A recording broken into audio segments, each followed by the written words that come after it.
What is happening? Hello. Hello. And welcome. Welcome to the what? I love that the executable name of the game is Pwat.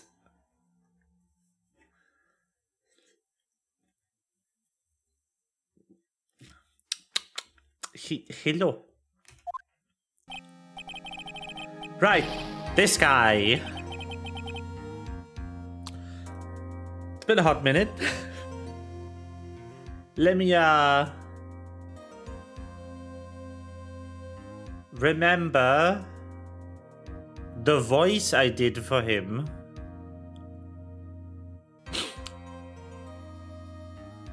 Better than twat. I don't know. It would be kind of funny. I would play a game that's twat exa.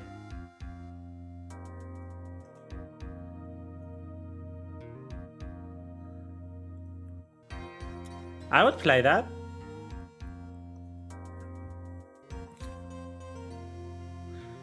I think I was kind of like.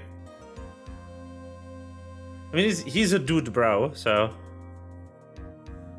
dude, I can't believe that Adrian. No way, not cool. And collected Adrian Andrews. She's your manager. Would have been very easy for her to pull this off. The only person who had easy access to the knife he used at dinner tape was, well, her. So after the ceremony. During the break, huh? I was sleeping like a log the entire time. See? She could have also easily planted that blood-covered button in your hakan. Because she's the one who that came to wake me up. Then... Dude, you're saying it really was her? Yes, she's the real killer. She was the one who murdered him. But why, dude? I thought she was buds with one.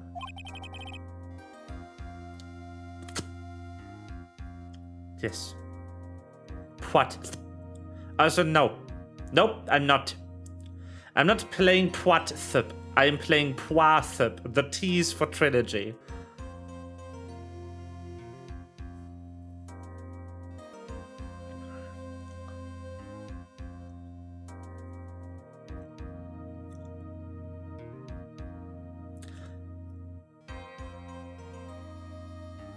Also, what's THP for? What is THP for? This game's called Justice for All.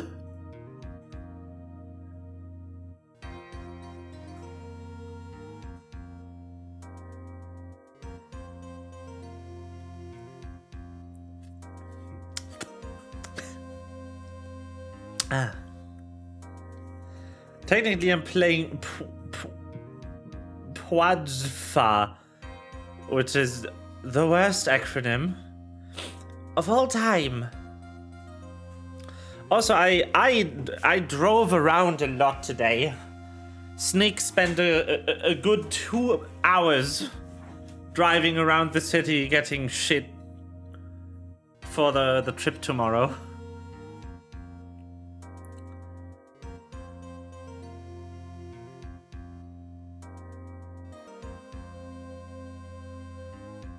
So that's fun.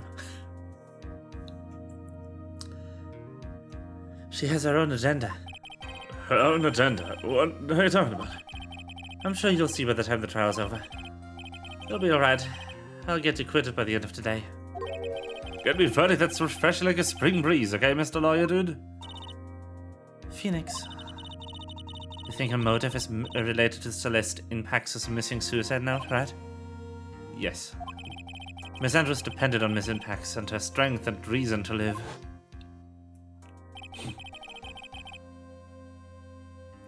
But then Miss Impax suddenly killed herself. It sounds like she left a suicide note. And the person thought to have hidden it is Ron Corrida, the victim of this murder.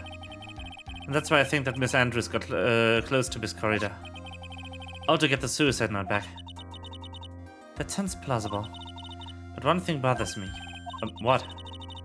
Who was it that first told us about the relationship? But as stated, Miss Andrews' dependency issues with regards to Miss Impacts. It was Edgeworth. It looks like he's still the one in command of the ship.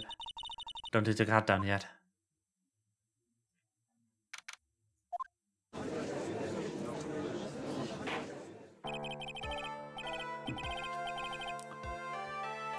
Court will now reconvene.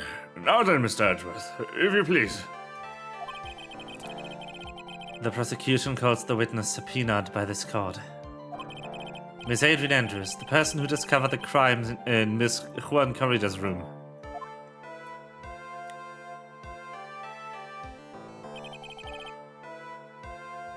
What is your occupation? I am the manager of the defendant in this case, Mr. Matt Ongard. I see. Now then. Before we begin, Your Honor, I have one request. Yes, sure. What is it? I'm sure everyone in this room is wondering the same thing. I would love to find out more about my relationship with the victim. After all, it was the topic of the certain weekly magazine recently. I have no idea what you mean. I've never even heard of Gossipland. If the judge was ever prosecution witness, he'd do all of my work for me. Anyway, I was wondering if you could please tell us about your relation to the victim. Yes, I was seeing Mr. Corrida. I was also aware of the rivalry that existed between Matt and Juan. But this was a private matter between Juan and myself. So was it a fry and bait matter? Oh, is that bait and fry? That reminds me of fishing. But I didn't kill him. No one's accusing you of that. I think there's someone who'd be beg to differ. I think we all understand your relationship with the victim now, Miss Andrews. Very well. Then, very well then. Witness, please testify to the court. But what happened when you discovered the murder had taken place?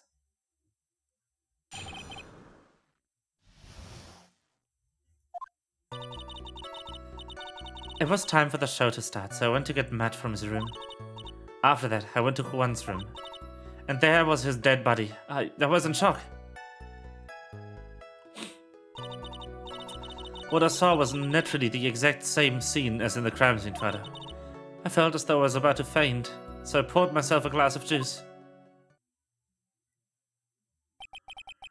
You poured yourself a glass of juice? Yes, sadly I didn't remember not to touch things at the crime scene. And I disturbed the crime scene by moving this one thing. And that's when the fingerprints on the wine glass were made, Your Honor. I see. Well, Mr. Wright, you may cross-examine the witness. Phoenix. She's one cool and collected customer, and she has the brains to match. Yes, I know. In order to catch a person like her, you have to avoid confrontations. You should disrupt her pacing. Disrupt her pacing? She's the type of woman who is easily thrown off by things inconsistent with her thinking. So you have to attack when she least expects it. The instant you let up on your offense is the instant this trial is over. Understand?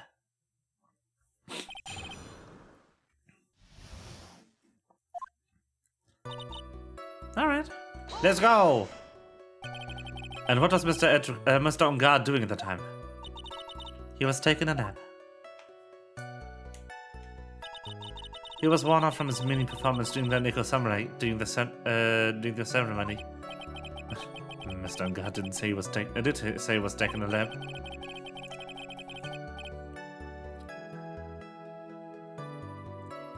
Then I guess you could say it could not have been taken out of his room, yes? Excuse me? It? What are you...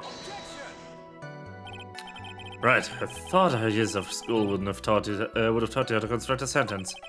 If you can't make a sensible sentence with the subject, then I'll make one for you. Make one for you, what? Did you, Miss Andrews, remove Mr. Ongard's knife from his room? No. Subject, verb, object, right. Did you skip basic grammar? The witness may continue. Wow, rude!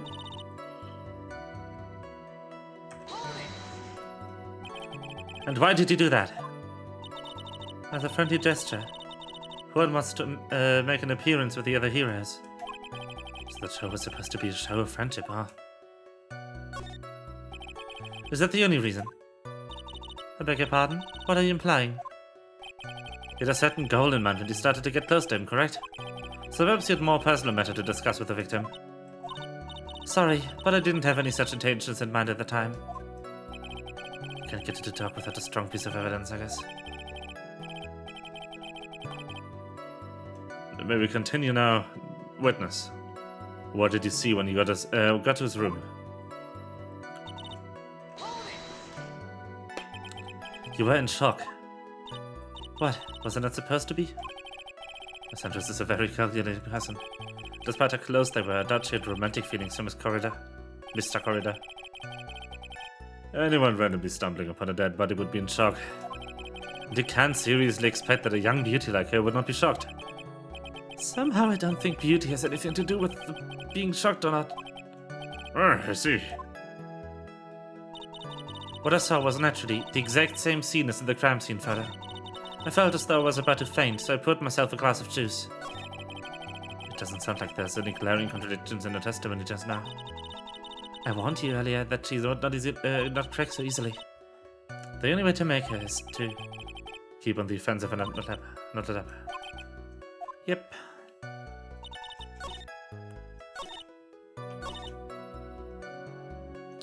Okay, evidence it is.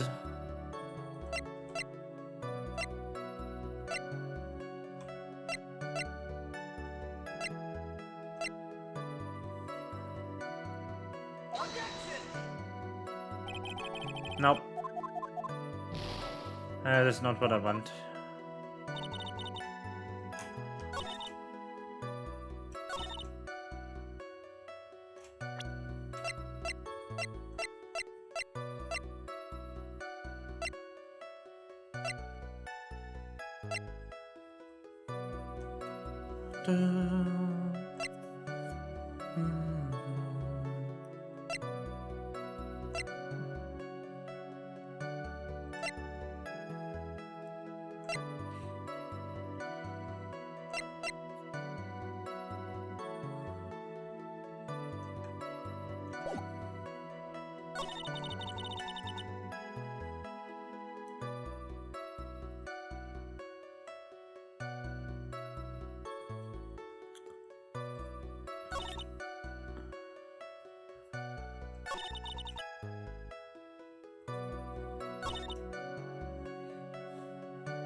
Right. This is the photo you're referring to, right? Yes, the one with the knife locked to the chest. The guitar case was like this too? Yes, it was open and empty. Of course. And then what did you do next?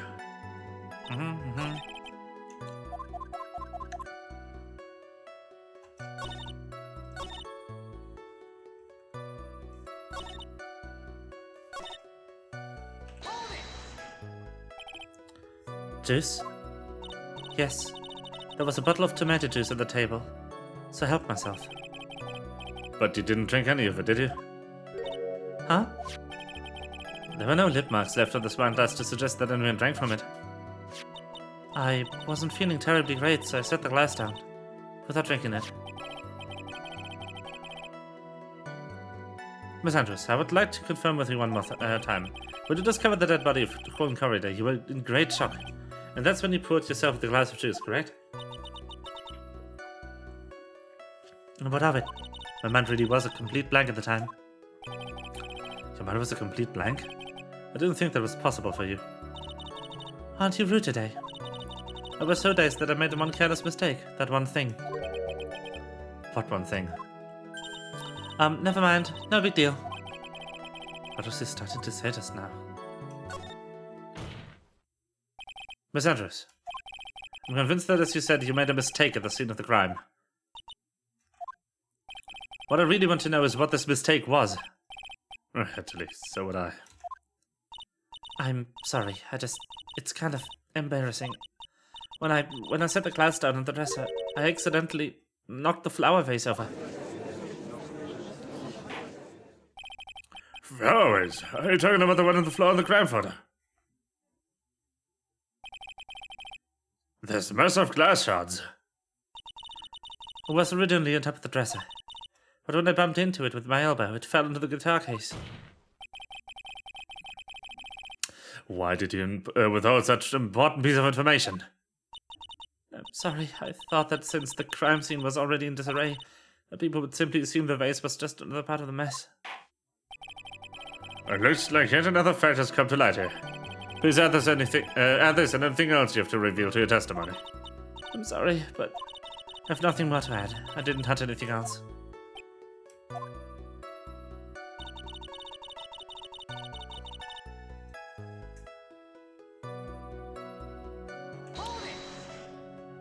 What kind of flower vase was it? It was a glass vase, and it was fairly big and heavy. I thought it would just to take one's pulls. So I set the glass and was holding down on the dresser, and that's when my elbow accidentally hit the vase. That's odd. I thought she was always in total control of herself. That's what you would like people to think. Anyway, be mindful of the gap between your perception and reality. It doesn't sound like there's any glaring contradictions in testimony just now. I want you. Pop, pop, pop, pop, pop.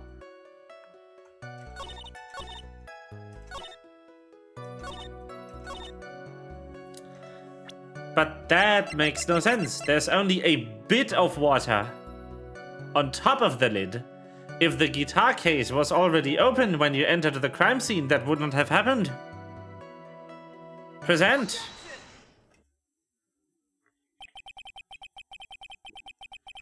You testified that you knocked the flower vase over. Is this correct? Yes.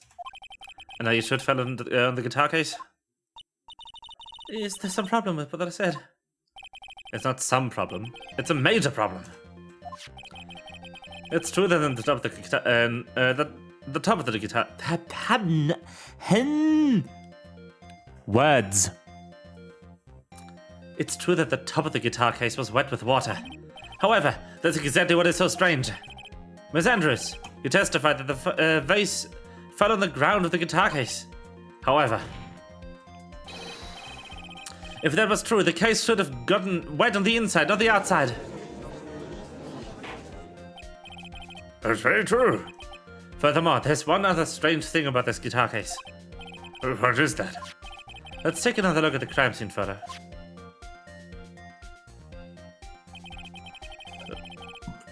The remains of the vase are scattered on the floor. What is wrong with that? If the guitar case was open when the vase fell, the glass shards should be inside, not outside the case. No. What is your point, Wright? The case was closed at the time the vase was knocked over? Is that all? No, think back to what Miss Andrews testified to. She said that other than the vase, she didn't touch anything else. Yes, that's right. She did implicitly say that she didn't touch the guitar case.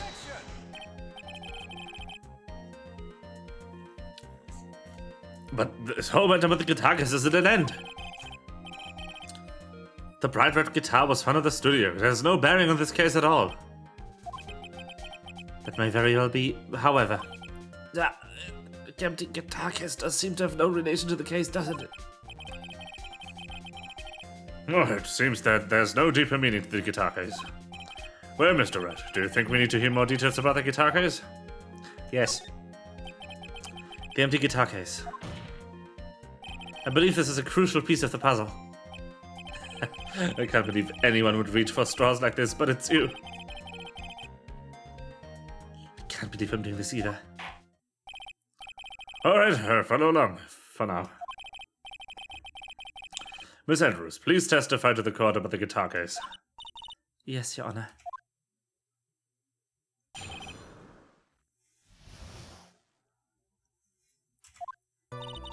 I don't remember too clearly because I was a bit dazed.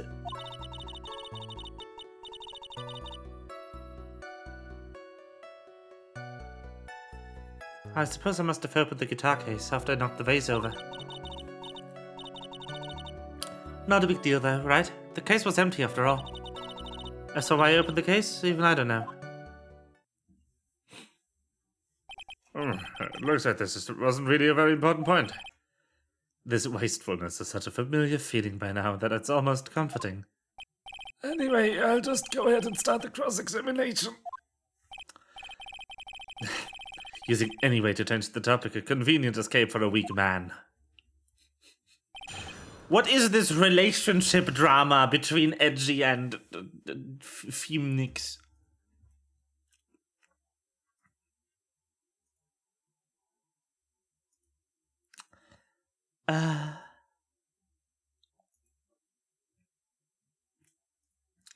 The relationship drama.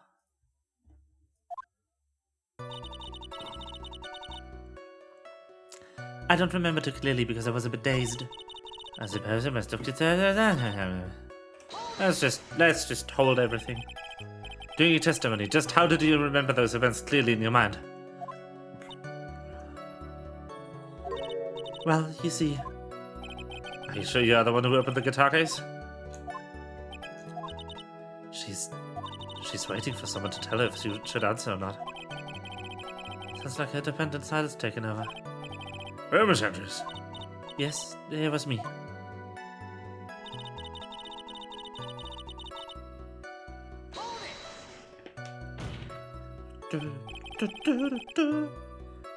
So you opened the guitar case then?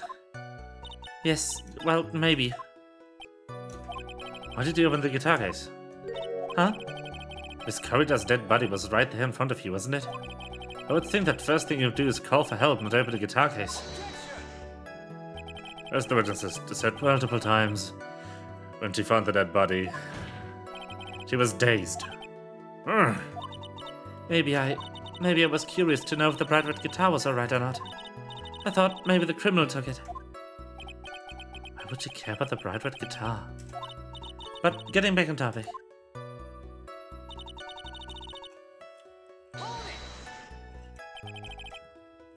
Was it really empty? I was just wondering, maybe when you opened the case, the guitar was still inside. How long have you been a lawyer, Mr. Wright? Have a little professionalism. The bright red guitar was found at the studio. These trials would be over in half the time if you would just pay attention. Yes, pay more attention, Mr. Wright. Sorry. Beautiful.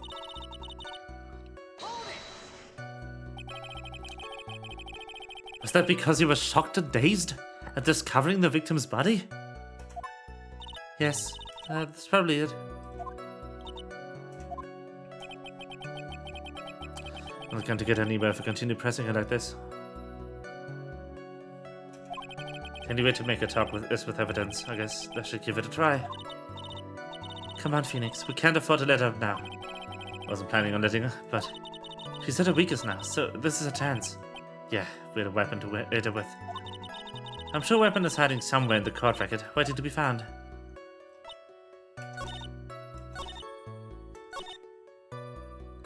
I have a hunch.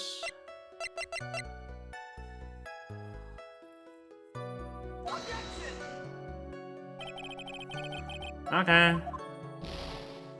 Also no.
Do you want me to present a profile of Celeste?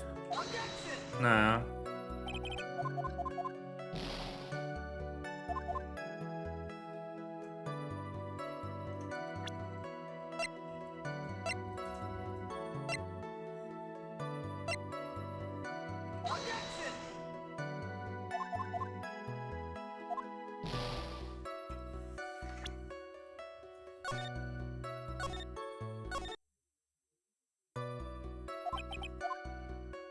I have pressed all statements, right?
Confusion.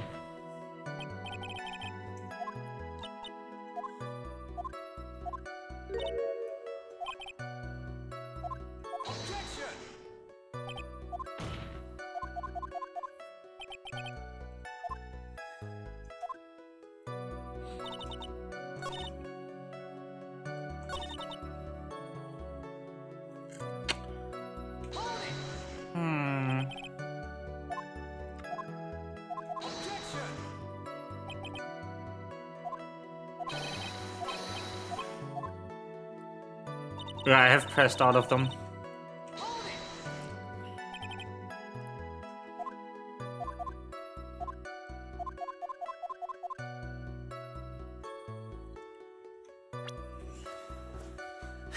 Let's check the record again. This won't be it. That also makes no sense.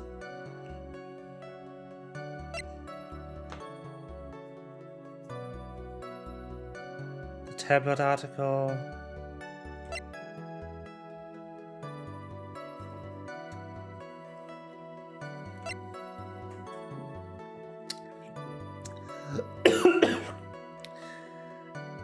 Ah.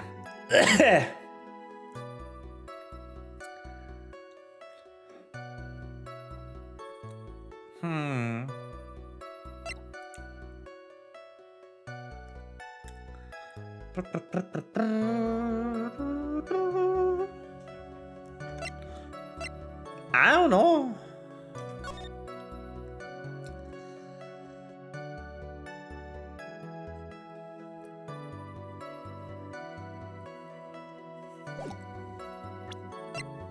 I'm attempting. I'm a bit lost, I'll be honest.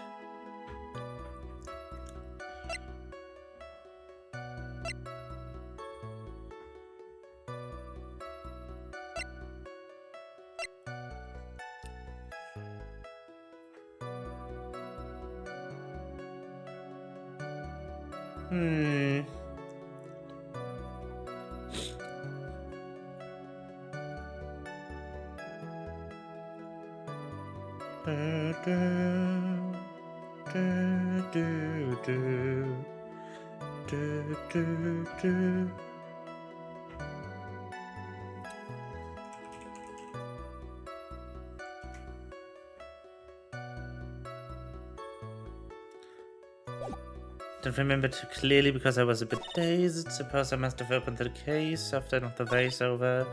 Not a big deal. I don't know why.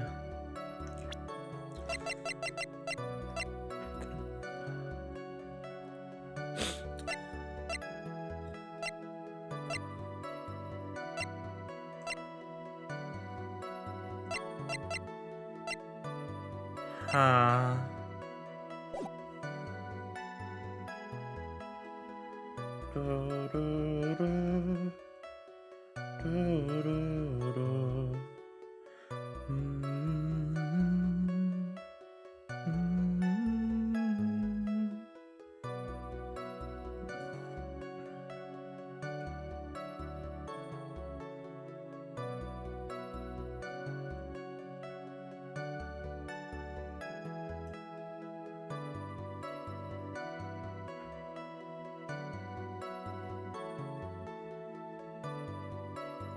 Ow!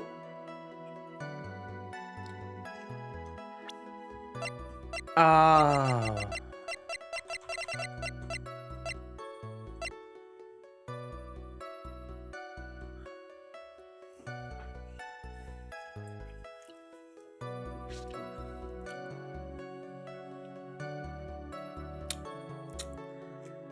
This one's really sneaky. She says she opened the case, but her fingerprints aren't on it.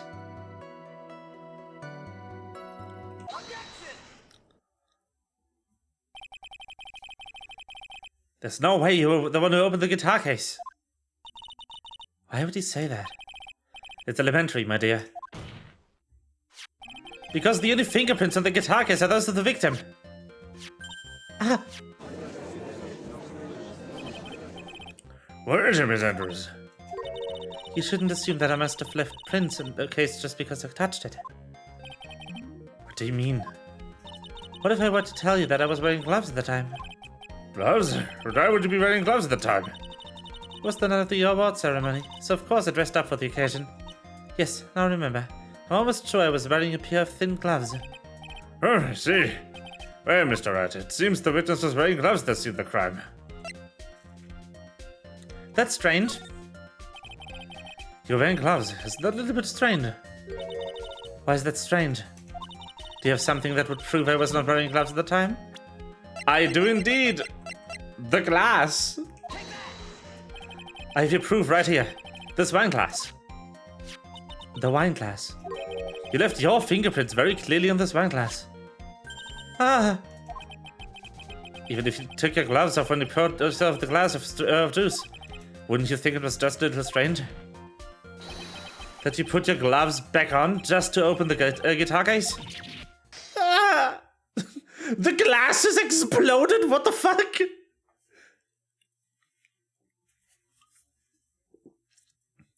I'm sorry, what? Her glasses blew up and she put on a new pair. Excuse me?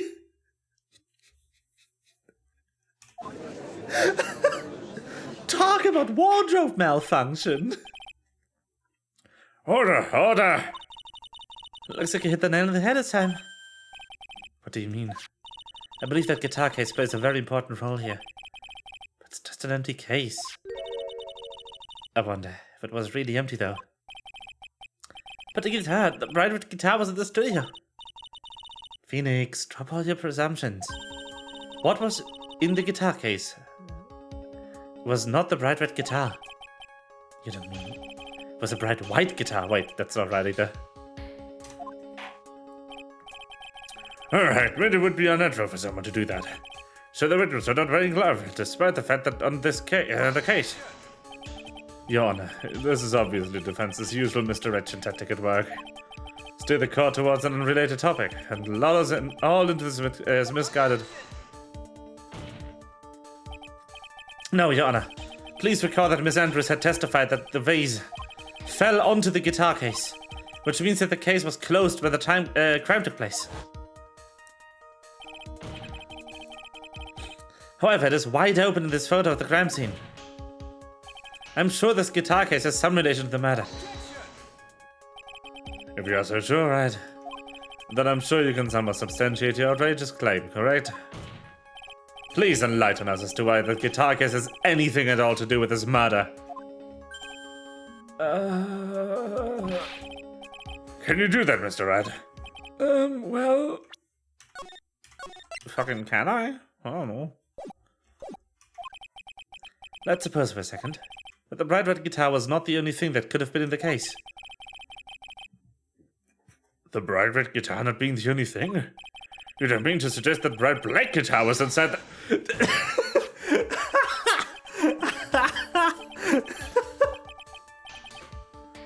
Why would it be a different color? What the fuck is a bright black guitar?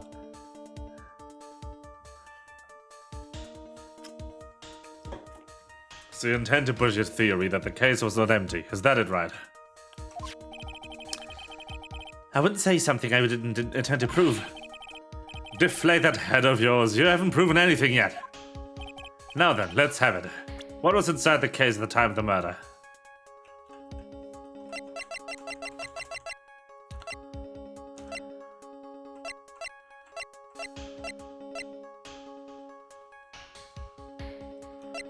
I'm gonna present the suicide report. And why would something like that be inside a guitar case, let alone this one? Why, Mr. Wright, why? Well, I just thought it might have been possible. Have a suggestion, why don't you put that in the void where your brain is supposed to be? You should never bring it out again. Can't foolish fool get some love? Do you still think you can prove your theory? It's Yui. Hello. Thank you for the pets. I hope they worked. I didn't check. No, it logged out.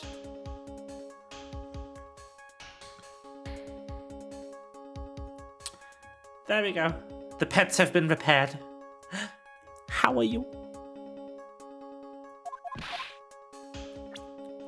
Okay, no, that makes no sense. What was in it then?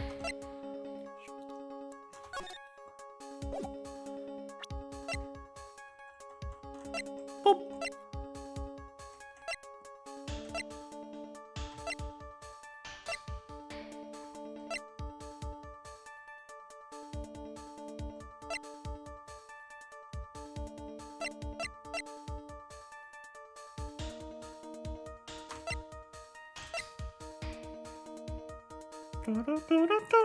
Having a shitty day?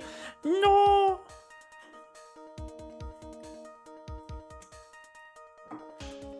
Pat, pat.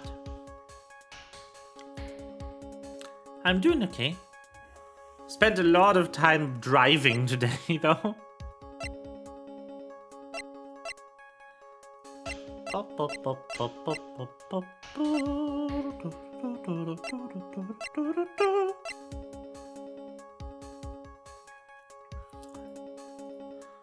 I'm once again unsure.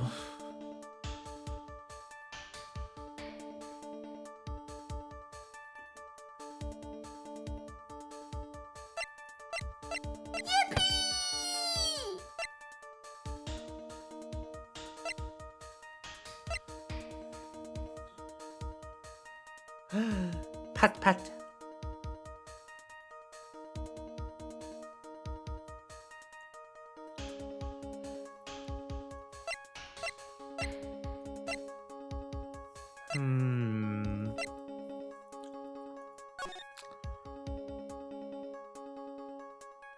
Oh, it must have been this thing.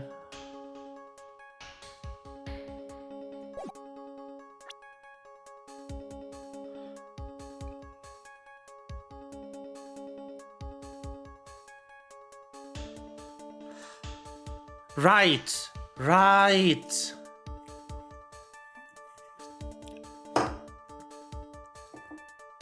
The Nickel Samurai was supposed to hold a press conference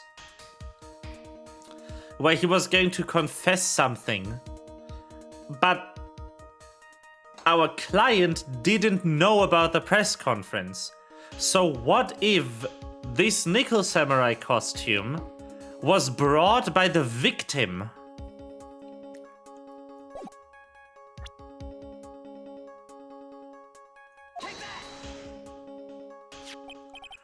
This is her photograph.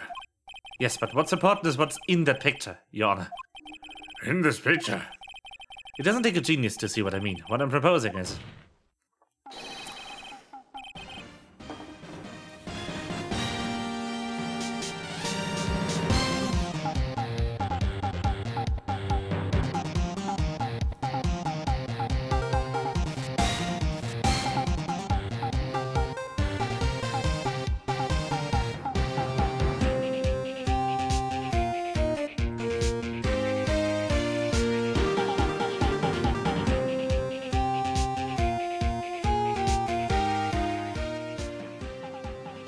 Yes.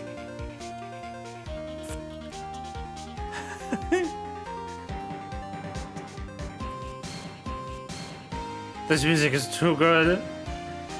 Inside the guitar case was the Nickel Samurai, the hero's very own costume. What?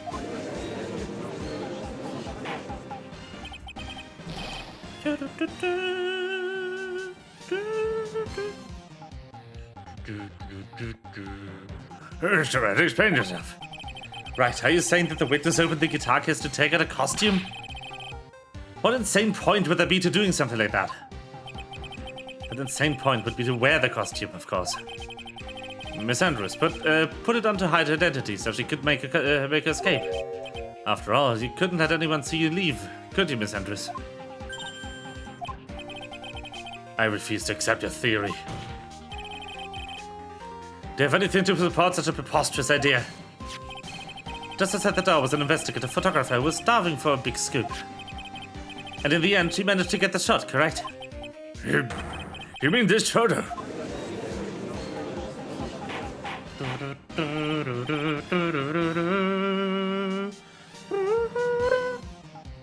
Order, order! Looks like we've wandered into quite another mess again, haven't we? Nice job, Phoenix. Well, you know my strategy. Speak first, think later. So the real murderer was hiding inside a costume. But wait a second, Your Honor. The Nickel Samurai's costume would have been met on guard. Why would something of the defendants be in the victim's room? And inside the guitar case of all places? True, it's a little baffling. Mr. Wright, the court would like to hear your thoughts. What was the Nickel Samurai costume doing inside the guitar case? It was a spare costume. Mr. Ungar did not take his costume off during the break period. In that case, the costume you're talking about was a spare one. What? You're saying that on the night of the murder, there were 2 Nickel Samurai costumes at the Gatewater Hotel. Yes, that is what I'm saying. And how do you explain the costume that was inside the guitar case? Hello, Brooke. How are you doing? You have the ribbon indeed. Welcome to the stream, where the snake ruins their voice for your amusement. It would mean that the victim himself had brought the spare to the ceremony on purpose.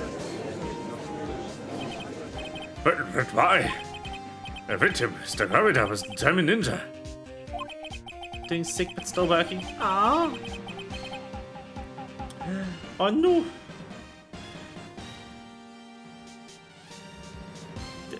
More pets.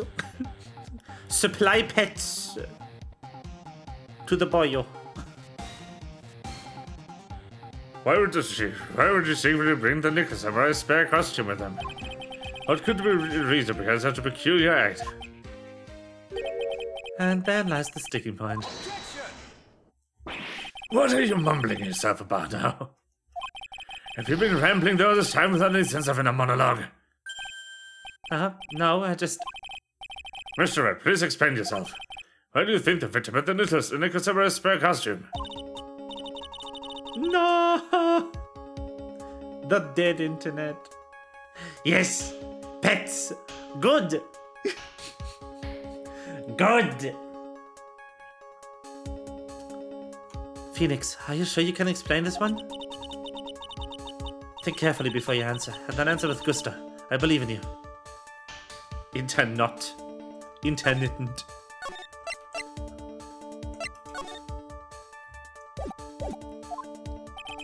Alright, this is what I think. The reason the victim brought the Nickel Samurai spare costume to the hotel was the press conference. Come on. What's this? On the night of the murder, after the stage show, the Nickel Samurai was going to hold a special press conference. A press conference? Yes, the Nickel Samurai was supposed to confess something at this conference. I heard about this as well. For once, you're not making something up, right? But what struck me as strange was that Mr. On Guard himself said he had no idea he was supposed to be holding a conference that night. But how can it be? The way I see it, that can mean only one thing. The conference was set up by none other than the victim, Mr. Juan Corridor himself. The victim? Yes. The spare Nickel Samurai costume was prepared for that very conference. Mr. Corridor was going to hold the press conference as the Nickel Samurai. He was going to dress up as a Nickel Samurai and hold a conference? But why would the victim do such a thing?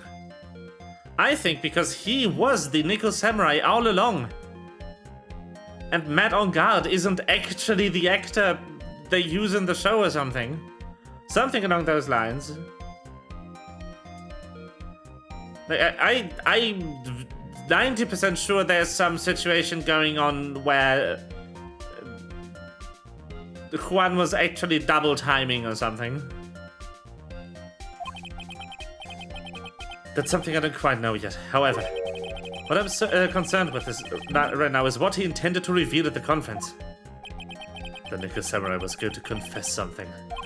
And by confess, I'd wager he was going to reveal something about himself. Which means that Juan Corrida, posing as the Nickel Samurai, was going to speak about Matt on Guard. Oh, yeah, that also makes sense. That makes more sense, actually. Ignore what I theorized, that's way more sensible. Yes, I guess that's what it would mean. But if that's the case... It's not a confession, that's public disclosure.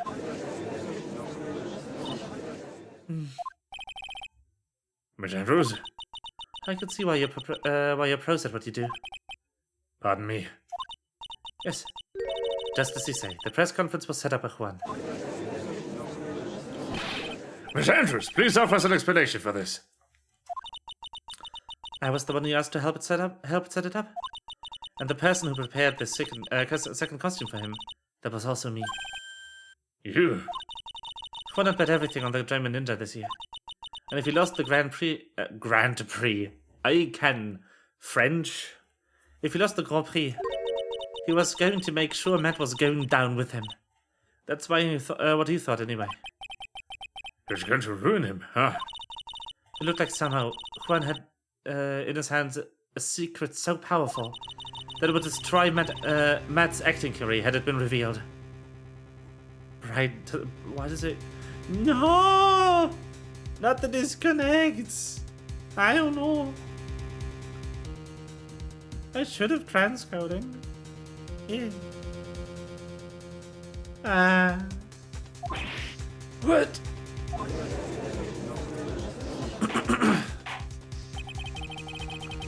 And you know what the secret of Mr. on Cards is, Miss Andrews?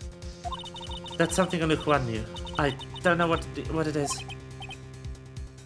No, but I want Sneak Stream for everyone. Oh, sad.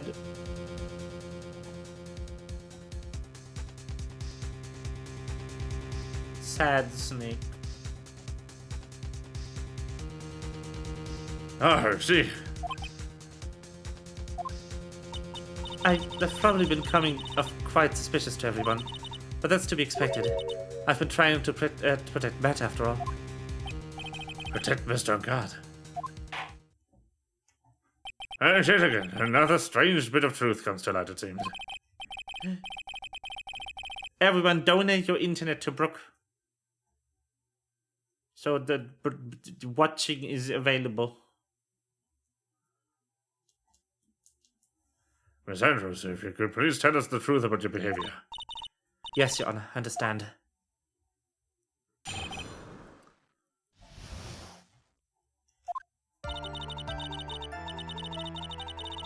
From the moment I saw the crime scene, I had a feeling that Matt was the murderer. Matt had to kill Juan no matter what. And he didn't have an alibi for what he was doing at the time of the murder. My thoughts were confirmed by the evidence, of course. The button and the knife. But I'm Matt's manager, so I felt that I'd protect him. This does account for everything. Well, I am the logical type.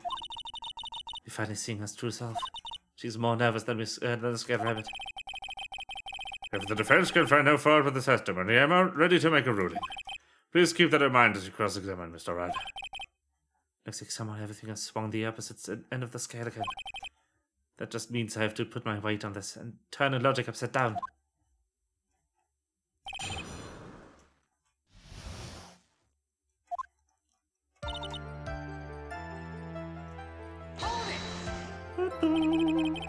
Would you say that was your intuition speaking to you?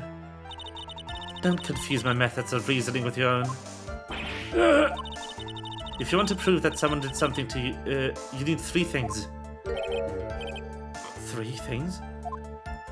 A motive, an opportunity to commit the crime, and finally, decisive evidence. And if you think these 3 things through, the answer becomes quite clear. You should have already known that, Phoenix. They didn't teach that to us in school, at least not from what I remember. May I continue now?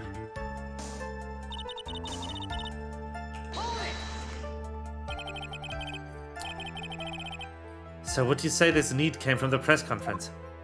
Yes. Do you know what one chose that event and that hotel for the conference? Because that was what it could cause the most damage to the public's beloved man en garde. And you knew of this plan, didn't you, Miss Andrews? Yes, because I was the one who set up the conference and prepared the costume. But I'm sure Mr. Dungard himself didn't know anything about the press conference. Oh, really? Can you show me any proof that he didn't know about the press conference? Anyway, the important thing here is that this information was not in the testimony. Yes, I agree. Miss Andrews, please correct your testimony, please. Grasping at straws now, are we, Mr. Wright?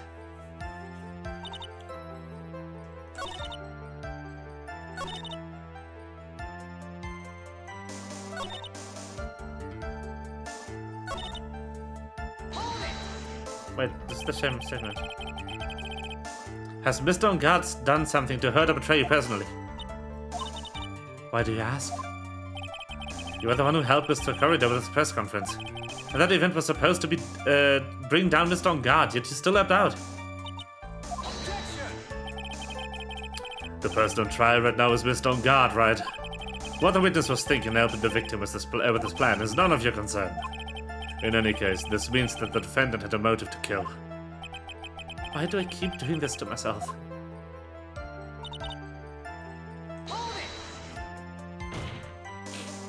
But didn't you already testify earlier that Mr. Dungard was taking a nap in his room?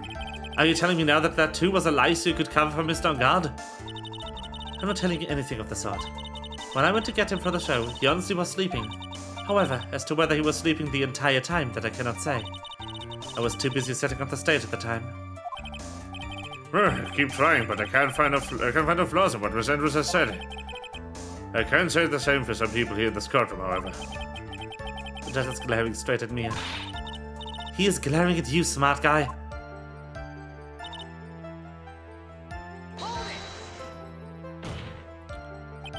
You can hardly call the knife decisive evidence. The fingerprints of the knife could very well be a clever camouflage. Then, what about the button? The button? It's clear from the crime scene that the victim and the murderer fought.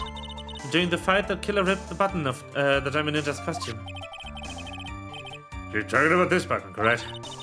That button was found at the pleats of Matt's Kakama. Isn't that correct?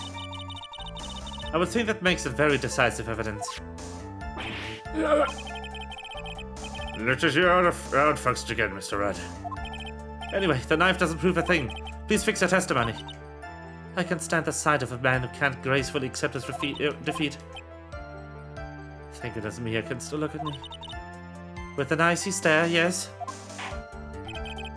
Miss Andrews, for Mr. Wright's sake, please add this information to your testimony.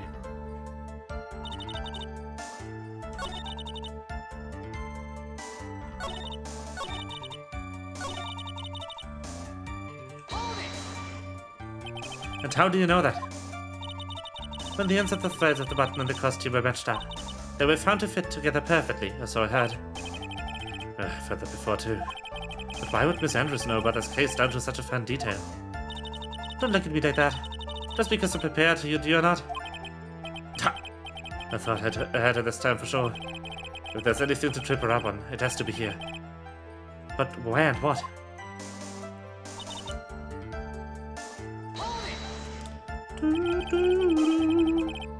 But what you really did was stab the guy in the back, didn't you? At the worst possible time. Who's to say she really stabbed the guy in the back, as you put it? This witness could have disclosed things about Mr. Dungard. At any time. Why then, would she wait until there was a large audience before doing so? It's the same reason, really, why Mr. Corridor planned such an elaborate conference. Miss Andrews wanted to cause Mr. Dungard as much damage as she possibly could. This witness bears ill will toward the defendant. This isn't the Phoenix White Wolf Wax Philosophical Power Hour. And please stop slandering the witness. The Phoenix Wright Wax Philosophically Power Hour. My favorite part of the game. I hope that the internet has stabilized, by the way.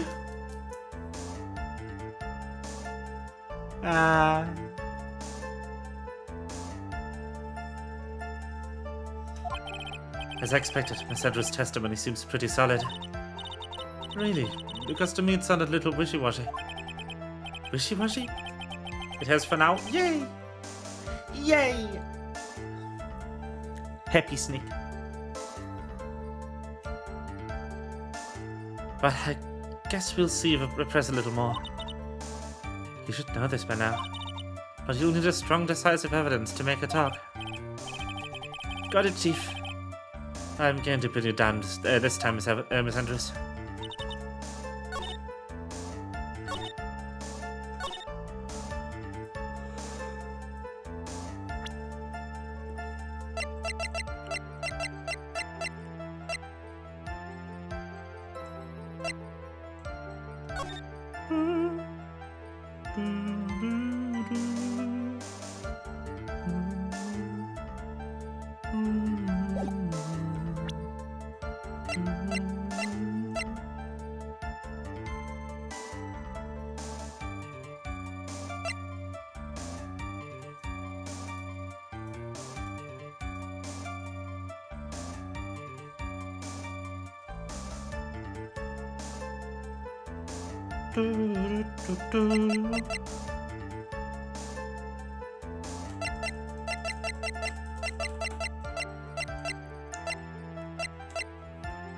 It has to be this one, but was torn off during the fight with Matt.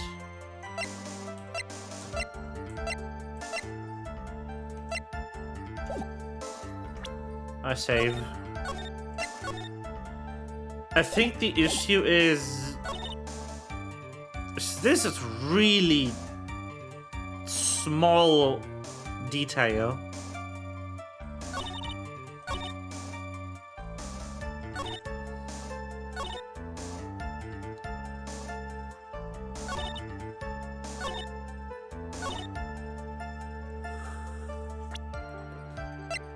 Because if it was torn off during the fight, but he was stabbed and died,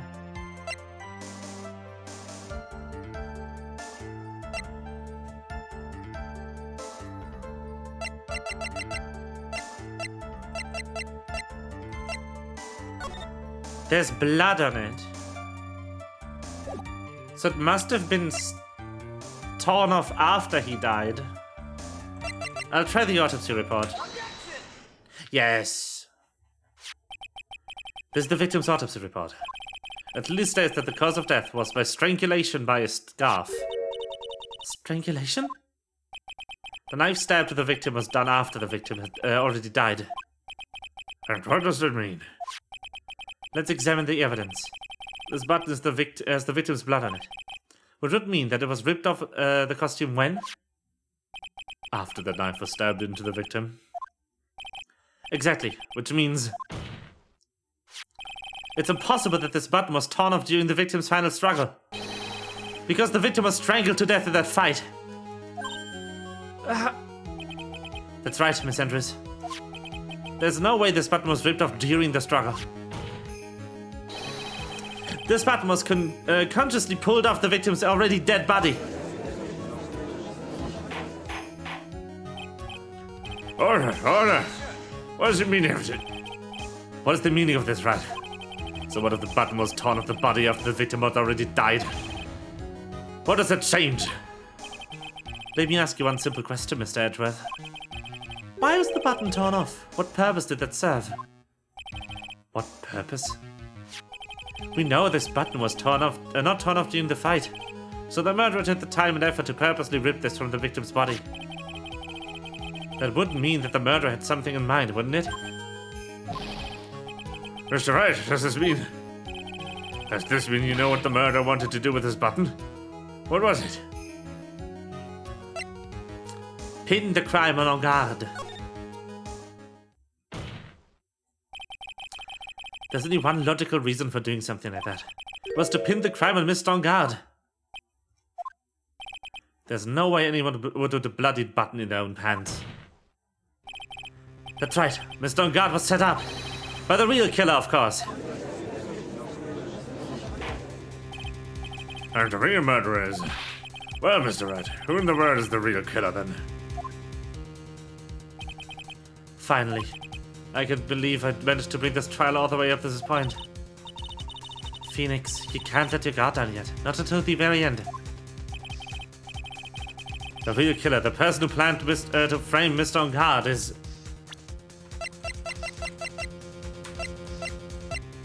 I'm going to frame Adrian Andrews.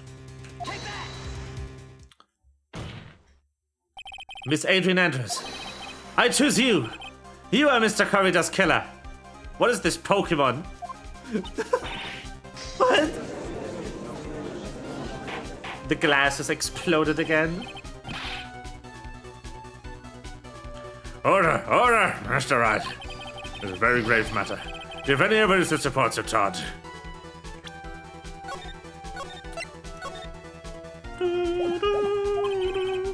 Any evidence? All of the evidence points to Miss Andrews. How preposterous. You can't stick any of that on me. I can't, can I? Would you care to test me? Then what about this knife? The knife was used to stab the victim after he'd already been strangled to death. It was used to throw the suspicion onto Mr. On Guard, naturally. A knife covered in the defendant's fingerprints could only be taken from his room. And the only one who had dinner with him and knew which knife to take was you. This is going to be expensive. Like, holy shit. She's going to go through so many glasses. Then, what about the button that was found in Matt's Hakama? This button was removed from the victim's body after he had already died. The only person who would have done so were the person who found his body or the killer. However, if Mr. On Guard was the real killer, there's no way he would have put such incriminating evidence on his own Hakama.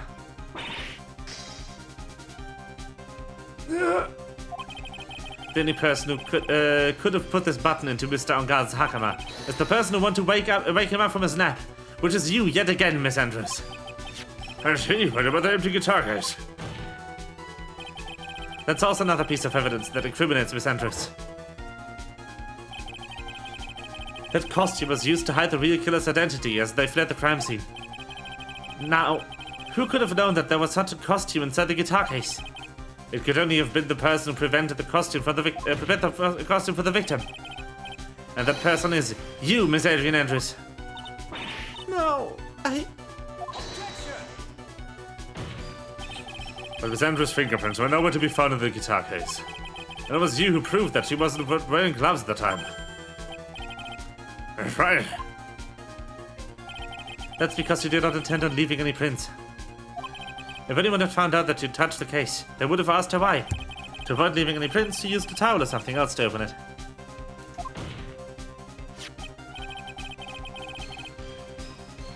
But the glass of tomato juice is a different story. Miss Andrews purposefully left her fingerprints on the glass to show that, yes, indeed, she was the classic dazed discoverer of a dead body. And to top it all off, there's this photo. A photo of the killer as they exited the scene of the crime. No reasonable person on Earth can believe this Nico Samurai is Mr. On Guard. He would be much too short for his own costume if it was him. Speaking of how tall people are, Miss Andrews, you're also kind of short in stature, are you not? Please, stop. Well, how about it, Miss Andrews? I've got her this time. Miss Andrews? I refuse to testify. What was that? There's a law. It says I can't be forced to testify about something if it can incriminate me. Well, yes. You're absolutely correct, Miss Andrews. The law does provide us with a way to avoid self-incrimination by allowing a witness to not testify if the testimony can cause damage to themselves. What?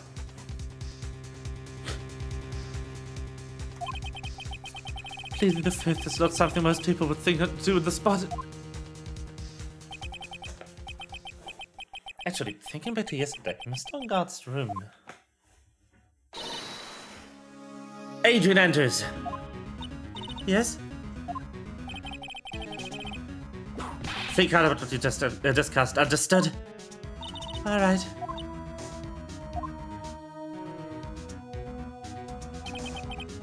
That's it. That's when Francisca planted this idea into her head. She must have told Miss Andrews to not testify if things look bad. You did a good job proving everything up to this point, Phoenix. But there's still one thing you haven't done. Something I haven't done? What's wrong, Miss Wright? Are you finished already? Run out of evidence? What's your humorous, Mr. Edgeworth? I'm sure you realize this as well, Your Honor. But everything the good lawyer here has proven up to this point is meaningless. What? Everything you've proven is circumstantial. Circumstantial?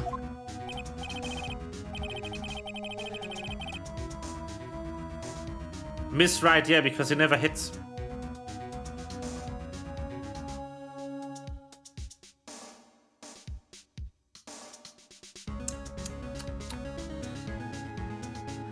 Yes, circumstantial. You have yet to provide a single piece of definitive proof.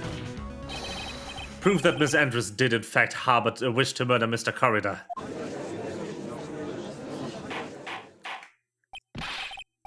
Miss Andrews, did you want to kill Mr. Corridor? I believe this may lead to me incriminating myself, so I will abstain from answering. But Miss Andrews, if you do that, it would be the same as admitting your guilt, don't you think? Maybe so, or maybe not. There's nothing to prove either way. Besides, you don't even know what crime I would be guilty due to my silence. No, she's taking that attitude again. Mia, what do we do? Somehow we've landed in the worst possible situation. I think we've reached a certain conclusion at this point in time. Miss Adrian Andrews has refused to testify, and the defense's theory that she is the actual murderer has not been fully substantiated with solid definitive proof. But that's true. In this situation, there's only one thing this court can do, and that is to declare recess. Recess? I request that both the prosecution and the defense look further into this matter, and that tomorrow's trial... Tomorrow? We don't have a tomorrow. If we don't get a not guilty verdict today, then... Please wait, Your Honor. That's not necessary. The trial... Please continue the trial. What are you sweating for? Your client is getting one more day to live, isn't he? That's not it. This isn't about that. Edgeworth, I know you know who the real killer is. Please, let the trial continue. If we don't get the verdict, then Maya... But it's impossible to continue as long as the witness refuses to testify. Now then, this court is... It is not impossible for this trial to continue. Mr. Edgeworth, what are you... It's true, Mr. Andrews holds the right against self-incrimination. However, if the topic of conversation was something unrelated to whatever she may be guilty of, then she has no right to withhold testimony. Yes, that is very true, but... Actually, there's one little thing I'm curious about. Miss Andrews, when you found the victim's dead body, you poured yourself a glass of juice. Yes, and... I can't help but think of how unnatural that is. Usually, when one finds a body, they are shaken up, not stirring a glass of juice. Some actions were unusual, but I've already... Before you speak, I want to state that if you have a reason behind your actions, I would like you to testify to that effect. Testify? Your Honor, I would like to request that witness testify again as to what happened when she first discovered the victim's body. Whatever we found out in this testimony should in no way implicate the witness. I don't know what it's about Attourney today, but I can't get a good read of him. Is he friend or foe? I just don't know. The court acknowledges the prosecution's request. Miss Andrews, if you please.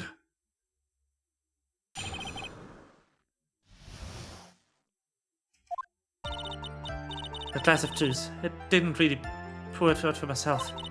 I was surprised when I walked into the room and saw it in a messy state. And Juan, he was sitting slumped over and tired looking in the corner. When I saw him sitting like that, I thought he was dead. The thought he was dead didn't cross my mind. To be honest, I thought he had just fainted or something. So I went to pour him some juice. When I realized that he was dead, that's when I knocked the flower vase over.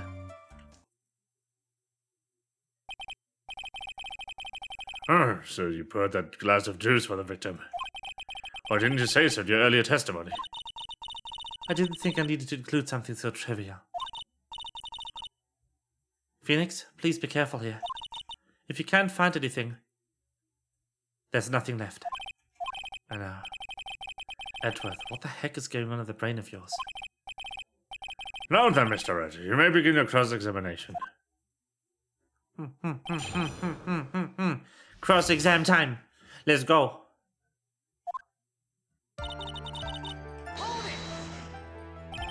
But there wasn't anyone else in the room, right? Of course not. Then who did you put it for?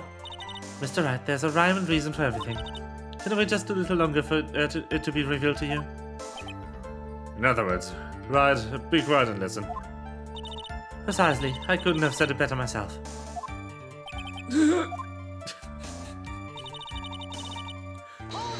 I love when the witness and the prosecution team up to just kind of insult Phoenix. It's so funny. Especially if it's edgy. Edgy Pooh. Edgeworth. The husband to Phoenix. So it was a mess.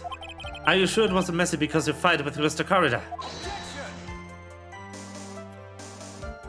I understand your frustrations and not being able to prove your theory. However, before you go accusing people of crimes, go find yourself some evidence. And then, what did you see next, witness? And Juan, he was sitting slumped over and tired looking in the corner. Slumped over?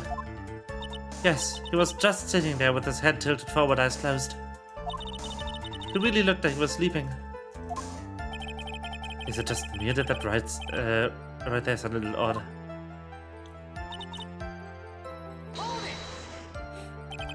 And what did cross your mind? I thought maybe he'd smashed everything up in anger because he lost the Grand Prix. And then felt tired after his rampage, so he decided to take a nap. Anyways, that's what I thought. I see. She didn't think he was dead at all.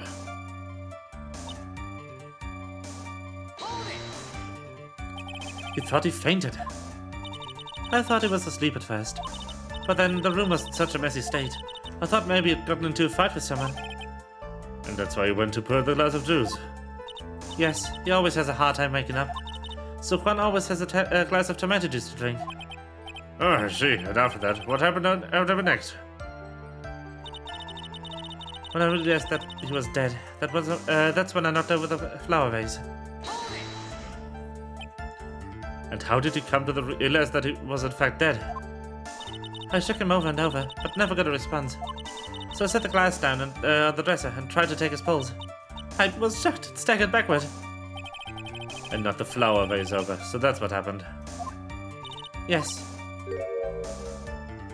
This is what it all comes down to. Huh. This is the absolute end for both sides, and Adrian is letting her guard down. Phoenix, now's our best chance yet to kill the prosecution's case.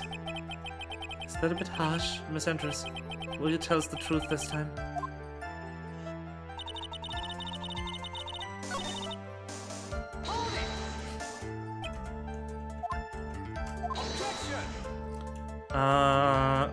Was it this one?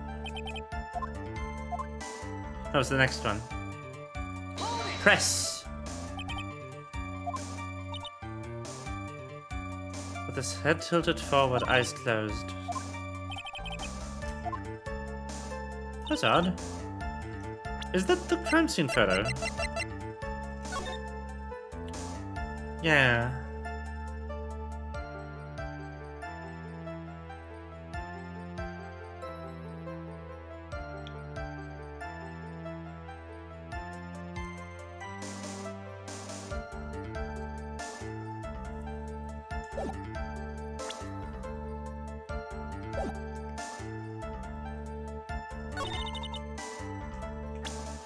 That means he wasn't stabbed yet. That's odd. Ah, wrong. Wrong evidence on the wrong statement. Maybe. Maybe this? There we go. So you honestly didn't think he was dead when you found him? No, not at all. Even though this is what you saw when you discovered the body? Ah! What's the meaning of this? Isn't it obvious, Your Honor? There's a knife sticking straight out of Mr. Corrida's chest. Anyone who saw the scene would have immediately thought that he was a dead man. No, that's, well, you see... I don't a single person in the world would state this for someone who fainted. And then so nonchalantly go pour something to drink. Your point is? Miss Andrews, your testimony just now, it was all one giant lie. And your lie has proven one thing very clearly. That you are the real killer. No.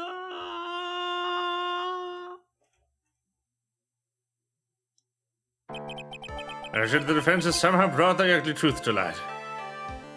Why did the glasses break, Lamau? Her glasses have exploded 4 times or 5 times in this one part of the trial.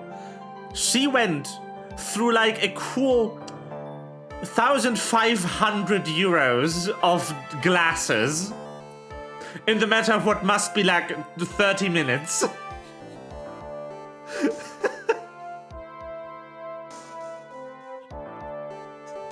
I don't know, her glasses just explode when she loses her composure or something. I don't know. I'm not an optometrist. And listen, the defense has somehow brought the ugly truth to light. The defendant, Mr. Madangard, is not guilty after all. But that's impossible. You're wrong. Miss Andrews, try to have some composure. It wasn't me. It wasn't me, I tell you. It was Matt, I swear it. He's the one who killed Juan. But you were the one who refused to testify. And your reason for not doing so was you might end up incriminating yourself. That's because... Miss Andrews, I will give you one last chance. What exactly are you hiding that may incriminate you? I refuse to testify.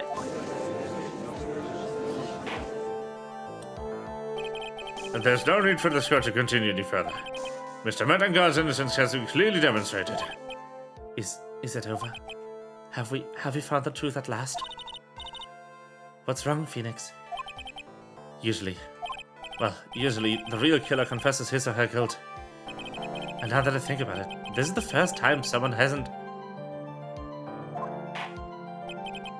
Now then, I would like to hand down to my verdict from Mr. Ongard.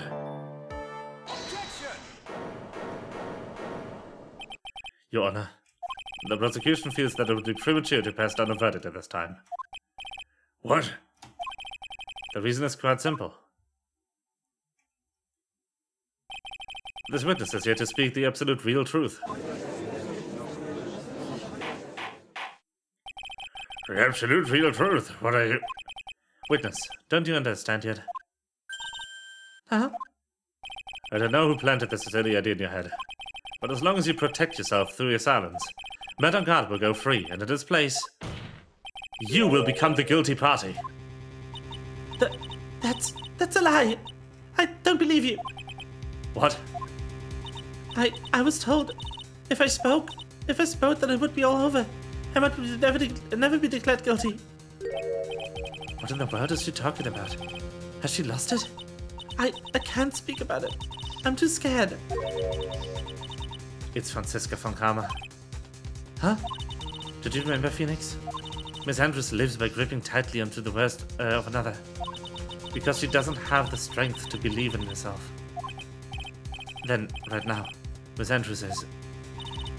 Yesterday, she was tossed a lifesaver by Miss von Kramer. Don't say a word, no matter what happens. If you do, Madame God will be acquitted. Miss Andrews undyingly believes in those words right now, and is clinging onto them. Then what should we do? This is the first time I've ever come across anything like this. But Miss Andrews has to be the killer, right? All we have to do now is get her not guilty. That's my only priority. It wasn't me. I'm begging you. Please believe me. I didn't kill Juan. Help, please, someone help me. Mr. Wright, Yes, Your Honor. the court can't continue like this. Therefore, I'd like to hear what you intend to do. What I intend to do. What am I supposed to do? What am I supposed to say? Right, I suggest you think very carefully about this. Think about what this witness did and what he did not do. I don't think she killed him. I think what she did is stab him when he was already dead to incriminate Matt.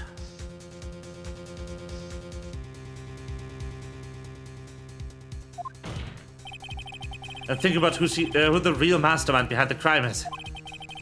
Who's the real mastermind? Isn't that obvious? There's no one else it could be except the woman crying over there, right? Calm now. What will you do? What kind of man are you, Mr. Phoenix Wright?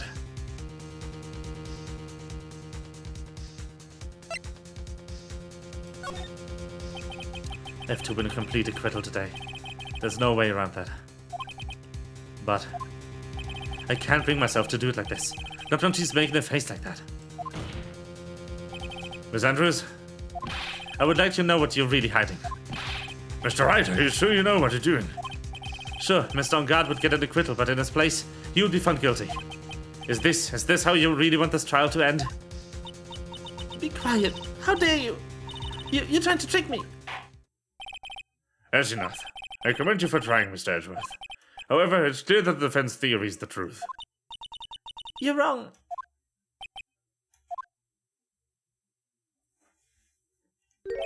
What a shame. I'd hoped things wouldn't come to this. However, What is it, Mr. Edgeworth? Miss Andrews, since you absolutely refuse to testify, it falls on my shoulders to disclose this to the court. Stop. Yo! Holy shit!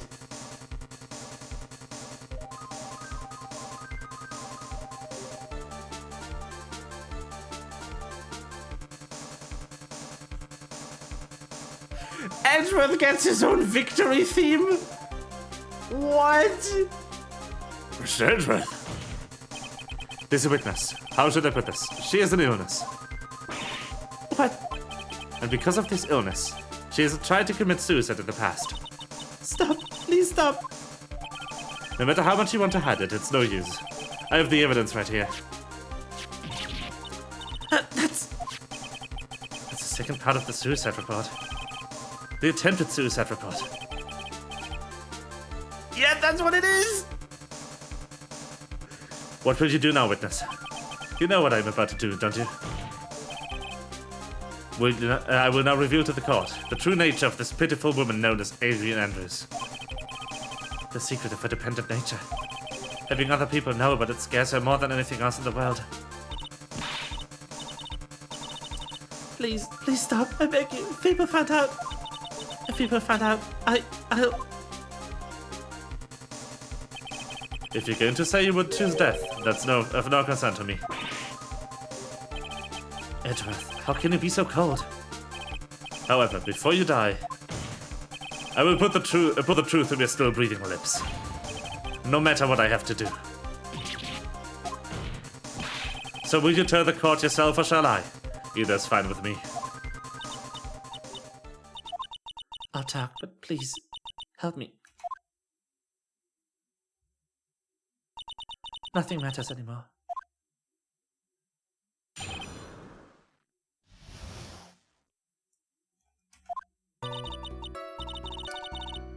When I first saw him, I really thought he had fainted, honest. When I realized he was dead, that was when I formulated my plan.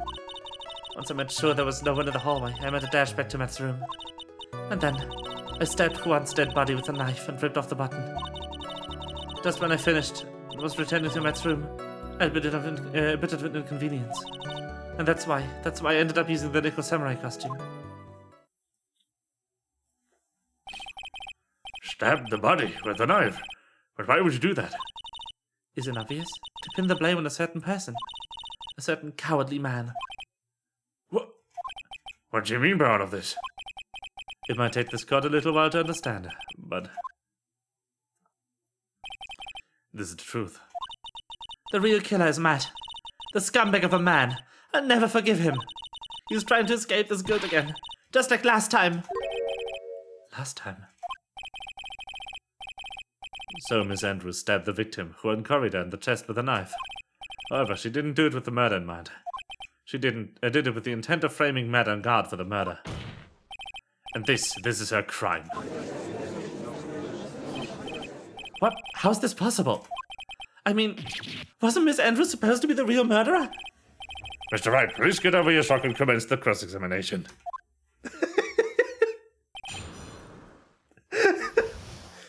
Phoenix, please get over yourself and proceed. Judge, please. When I first saw him, I really thought he had fainted, honest. But I could tell from the state of the rumors, and there must have been a fight. You're telling the truth when you say that you did not know he's dead. He had a scarf tied around his neck. But that scarf was part of the German ninja's costume, so I didn't think anything about it was strange. His head was also tilted down a bit, so I couldn't see his face that well. That's why I thought I'd wake him up and went to put the juice.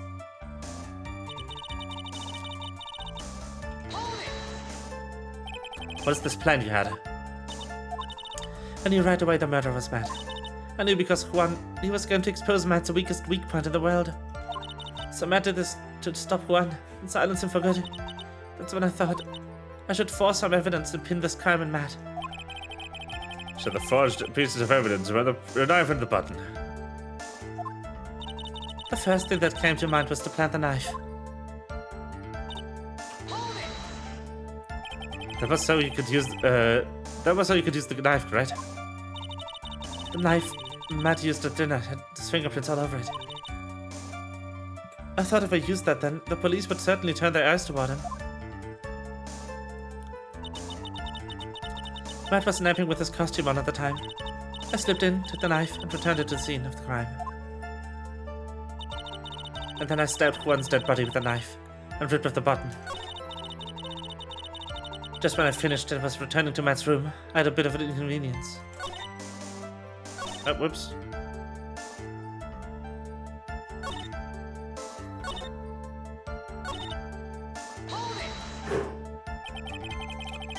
So you were the one to stab the victim with the knife?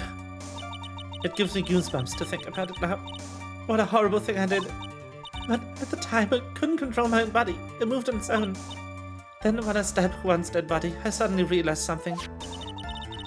If I used the button somehow, I could make Matt look even more suspect. So you thought to rip one of the buttons off and then plant it in Miss Dungar's armor? Yes, that's what I had planned to do. But things never go smoothly, do they?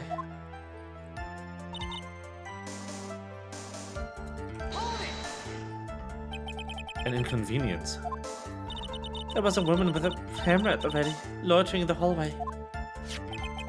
I'm willing to bet my spikes there was Lotta. There was also a woman with a ray gun at the ready, pacing back and forth. That's Miss Oldbag for you.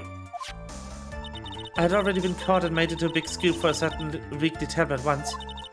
So I couldn't very well go out looking like myself and get caught again.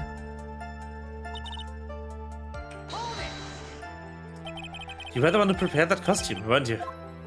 Yes, I took it from Global Studios. I also put it to Juan's guitar case the day before the award ceremony. You did this in preparation for the press conference, correct? Yes. Juan wanted to wear that costume and hold a press conference in it. He was going to disclose Matt's big secret there. What's the secret? That I don't know.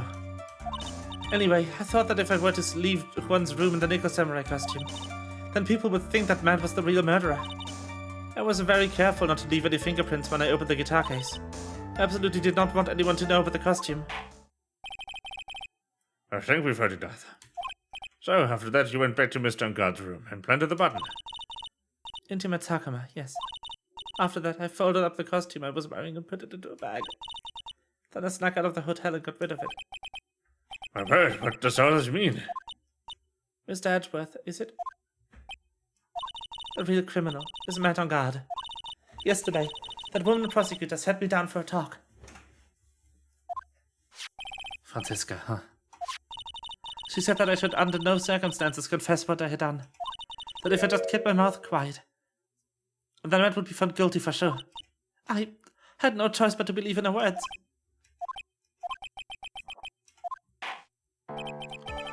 What this witness has done is clearly unlawful. However, as long as her testimony stands, we can be certain she's not the real killer. Wait, Your Honor. The defense is still... Right. It's pointless. At this point in time, it's not possible to indict Mr. Andrus on anything. Yes, exactly. There isn't a single piece of evidence that points to her as the murderer. The cross-examination of this witness is over, and so is today's trial. You couldn't establish that witness was the culprit. Please let it go, Mr. Wright. But... Mr. Edgeworth, please place Mr. Andrus under arrest for further questioning. Understood, Your Honor. The prosecution will arrange for detention immediately. That is all. Court is adjourned for today. Well, shit.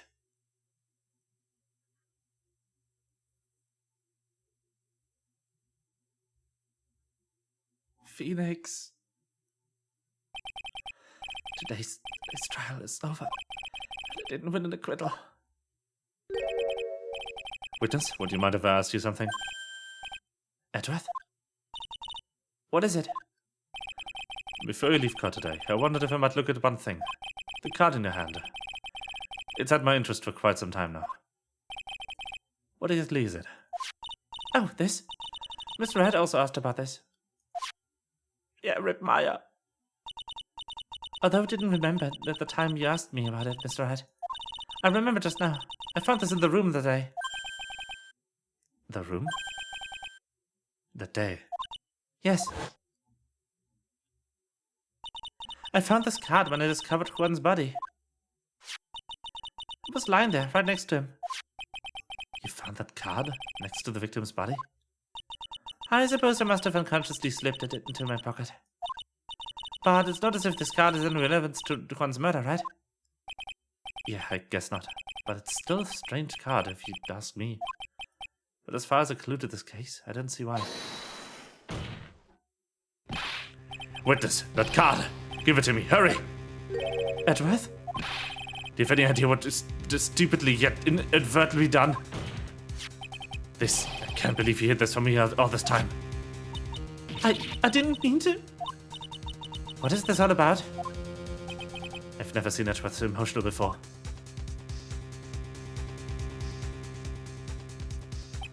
That card. What in the world is it, and what does it mean?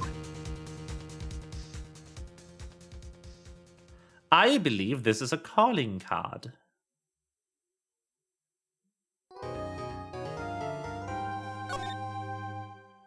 The plot thickens indeed. I believe this is a calling card of the killer, who is not only the killer, but that is also his name, for some reason. Missing Maya! Missing Maya! There, pals. I can't take it anymore. Ah. Look, it'll be alright. Everything may still work out. Huh? The condition was that we had to get a non-guilty verdict. And so far, the kidnapper has kept his word. It hasn't hurt Maya. And he won't because Mr. Unguard hasn't been given a guilty sentence yet. Hurry up, we don't have time to stand around crying. We have to get going. You're right. Mystic Maya is in much more pain than I am. Yes, that's right. So, Hey guys, glad I caught you, pal. Mr. Scruffy Detective. oh boy, looks like Detective Gumshoe has been dubbed Mr. Scruffy Detective in Pal's book now. I'm just playing on Mr. Dick Gumshoe now. I came to talk to you, pal. He got fired! No! But we're kind of busy right now.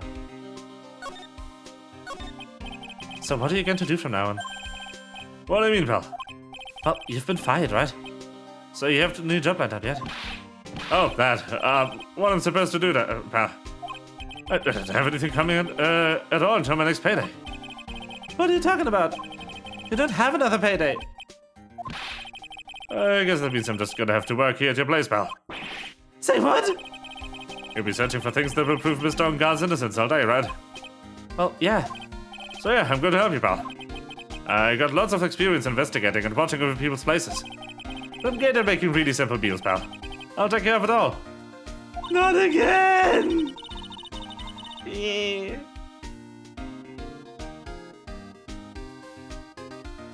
Come on, Nick. Let's let Mr. Scruffy Detective take care of things. Okay. By the way, what's your best dish? Instant noodles, pal.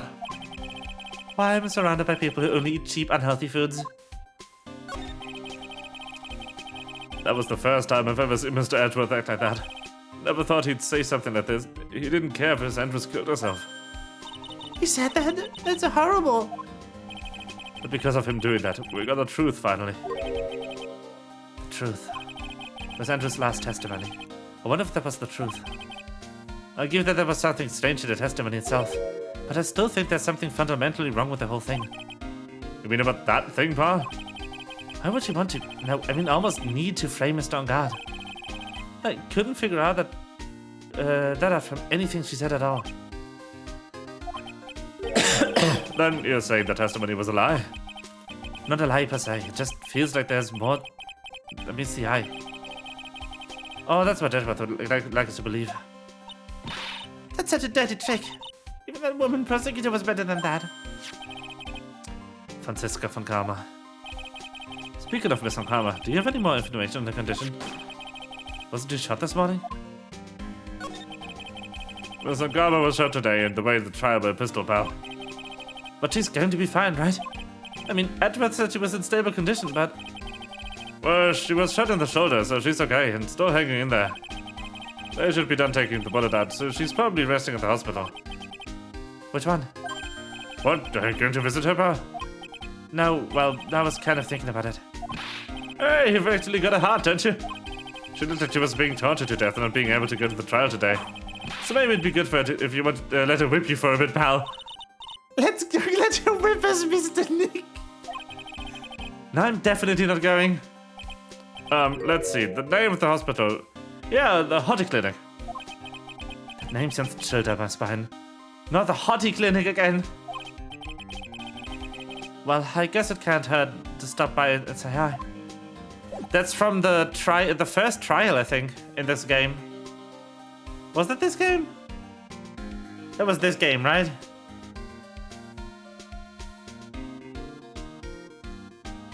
No, it was... Yeah, it was the second trial. It was during Reunion Turnabout. The clinic that the murderer of that trial was reconstructed face things in.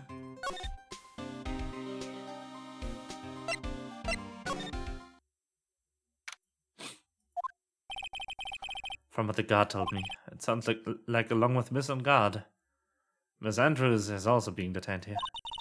And we should talk with them since we're here. Yeah, but both of them are still in questioning. And we don't have time to waste. Yeah, visiting hours are almost over.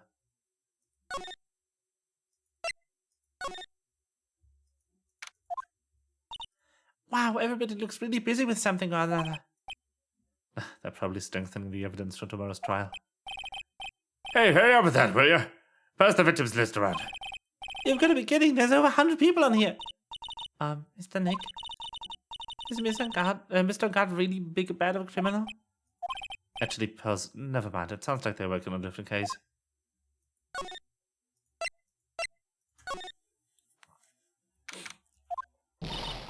All right, now, Nick. Let's get up for clues. We have to, for Mystic Maya's sake. You shall not pass! Oh. You shall not pass! Miss Oldback. Don't devalue my name and turn into a gasp, you spiky-headed pettifogger. Because of you, I've been made to look like a bad guy again. Although we did get a piece of gum from Reggie Boy. Just as promised.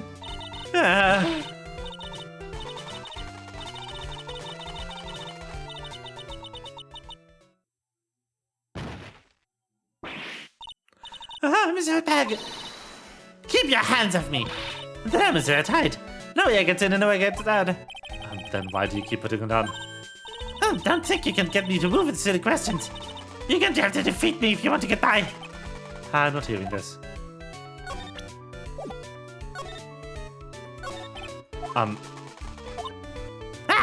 You're a million light years too early to be asking me questions, Whippersnapper. Looks like the only way he's going to get any investigation done is to first do something about this kooky-looking alien. A million light years too early is also just rubbing me the wrong way. Light years are a measurement of distance, you stupid old woman. That the righteous definitely know this, and they are doing this to make me angry. Specifically.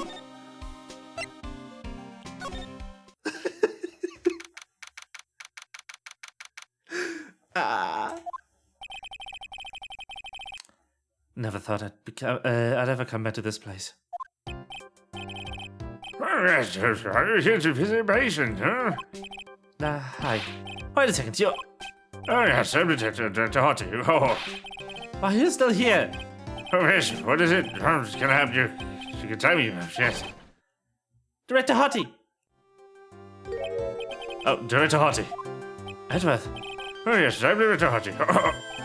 The man from this morning. Yes, what is it? Director, Franziska. How's Franziska von Kramer? You don't need to worry. Yes, she's in good hands. Because you see, I'm first taking good care of her. Yes. Yes.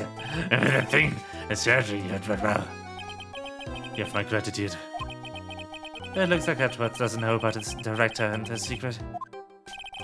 She looks so pitiful, absolutely terrified. Yes. Well, I understand her, yes. Her friend was gone after all. And when I snuck up on her real secret, like, she would scream really loud. Yes. I see. Oh, she's really cute too. I'm gonna do that. She's moving with her whip. Boy, did I cry like a baby. Yes, but she could get used to it. Ah! F. Go back to your room. Yes, I mean, frisky Franziska. That's good. Ah! Okay. Yes, it's time for my heavy drops. Yes. I would fucking know. Yeah. You know. He was like this in the first part as well. And what are those tulips doing in your hands, Mr. Phoenix Wright? And you shouldn't have come here. I was shot in front of the courthouse in my right shoulder. But it's no big deal. This sort of thing happens all the time. I even had full intention of running the trial this morning. But that would have been too much for you. There's no need to act tough in front of us, you know. Regardless, I was dragged here by that man over there. He was so unyielding. One has to wonder why if he's simply interested in stealing my case. Was the only logical course of action given the bullet was still lodged in your shoulder.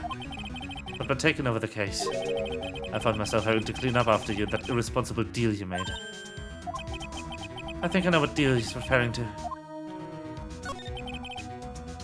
Miss von Karma, you made a deal with Miss Andrews yesterday, didn't you? I don't know what you mean. In order to make sure you got your guilty verdict on Mr. Ungard, you told Miss Andrews to not testify in court today. I don't know what you're talking about. Do you have proof that I made such a deal? You're denying it? It looks like we're lucky, Mr. Phoenix, right? If I'd been in court today, this trial would have already been over. All by hiding Miss Andrews' own crime. That isn't my problem, whether she had tampered with the evidence or not. I have only one objective. To find Ungard guilty of murder. The end justifies the means, Mr. Phoenix, right? The end justifies the means. Miss Von Karma, Adrian Andrews believed you, what you said. If you don't tell the truth what really happened, then Ungard will be found guilty. And what does that have to do with me? Because of that, she's now in danger of being found guilty herself. All because she believed in your words until the very end.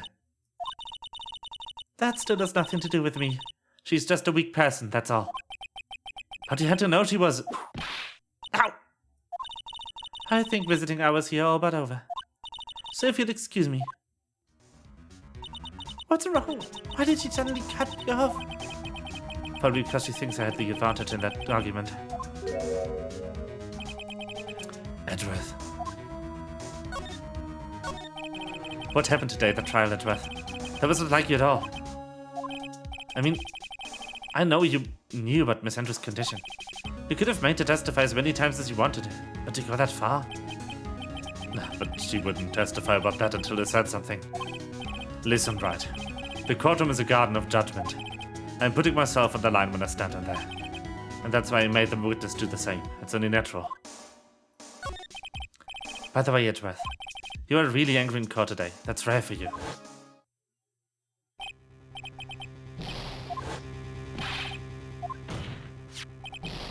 Can't believe he hit this at this time. That card. What in the world is it? Give me this. Listen, Wright. This is top secret information. You absolutely cannot leak this. A special investigations team has existed for a number of years, but few know of it. I understand. The task is to find the owner of this card. A man called Shelly the Killer. And just as his name states, he's a killer, an assassin. The best at that. An assassin? So who's this Shelly the Killer? The Killer is the name of the long-standing line of assassins. Long-standing? The name first appeared about 100 years ago, I hear. Shelly is a professional name of the third heir to the Killer name. So because his professional name is Shelly, he leaves cards with a shell on them? He has a habit of making sure to leave a card by the body of his victims. Why would he do something like that? We think it's part of his duty to his clients. His duty? If he leaves a card, then his clients can be assured it was he who killed the victim. A calling card! It also serves as insurance against any charges being pushed into his clients. Oh well, something like a calling card. Actually, I think a calling card is the opposite of what this is. But still. The Killer values the trust between the clients and himself above all else. It seems that this one honorable assassin with a moral conscience. I guess that even honorable assassins can exist. So, you think this assassin, you think he's the one who did killing in this case? It would appear that way. The discovery of the card basically confirms that, wouldn't you agree? Shelly the Killer, huh? I noticed something at the trial today. You are behaving in a very strange manner. Is something the matter? I guess I should just tell him. Maya, she's been kidnapped. Kidnapped? What does the kidnapper want? An acquittal. I see. I had no idea. I will prepare a rescue team as soon as possible and solve this by tomorrow. Really? Did you hear that, Mr. Nick? Mr. Edgeworth is going to... Stop trying to console me, Edgeworth. I don't need your pity. Mr. Nick. There's no way you can find her. We don't even have a single lead to go on. There's only one way to save her. I have to get an acquittal, Summer. It's the only way. Right, listen. You need to know something. Juan Corridor was killed by Shelly the Killer. And the client who ordered the job is Matt on guard. Your own client. Please stop. I can't listen to you. I can't believe that. I see. Well, if you want to continue investigation, you will need this. What is it? The hotel right now is restricted to police personnel only, as we are looking for any clues that might lead us to Shelly the killer. But if you take this with you to the hotel, I'm sure they will let you enter. In any case, I must attend to the preparations for Maya's rescue team. We'll meet again if anything should happen. Now if you'll excuse me. Mr. Nick, do you think Mr. Ungat hired an assassin? No way. I mean, he doesn't have a psyche lock.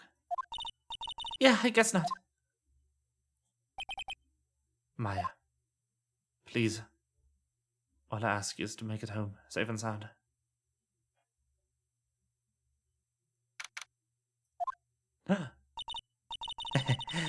I guess even kidnappers can be a little clumsy. Clumsy enough to drop a card like this for me. And even though he said he was an assassin, I bet he's just making that up like how Nick does with everything in card. Anyway, let's try the card trick with this card I just tried. Sounds like I got the door open. Okay, time to take a look around. Let's go, Maya time.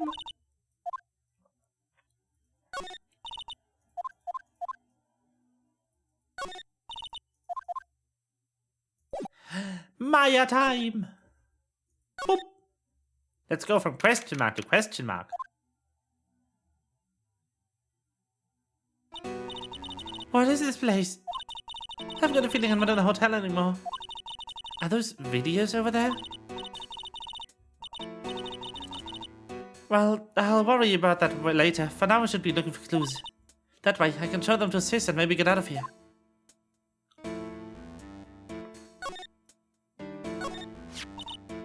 There's a framed picture sitting on this coffee table. It's a picture of a woman. She's kind of pretty. She looks like something written here. Let's see. I think it says, "With love, Celeste." I bet this could be a clue. Huh? That's weird. What's a figurine like this doing on a sofa in a place like this? I think it's a bear. Ah, how cute. But there's a lot of cuts and slits on it. I wonder if it's some kind of puzzle or something. A photo of Celeste and a bear.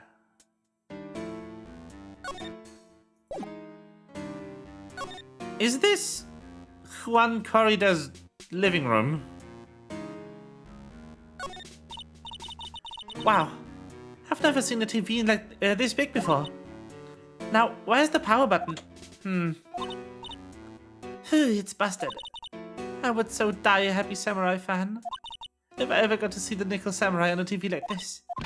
Ah, I can't believe I just made a joke about dying in this, all things considered. What's this thing? An antenna, I guess. And this is a VCR? There's sure a lot of electronic gadgets here. But what is an antenna doing here?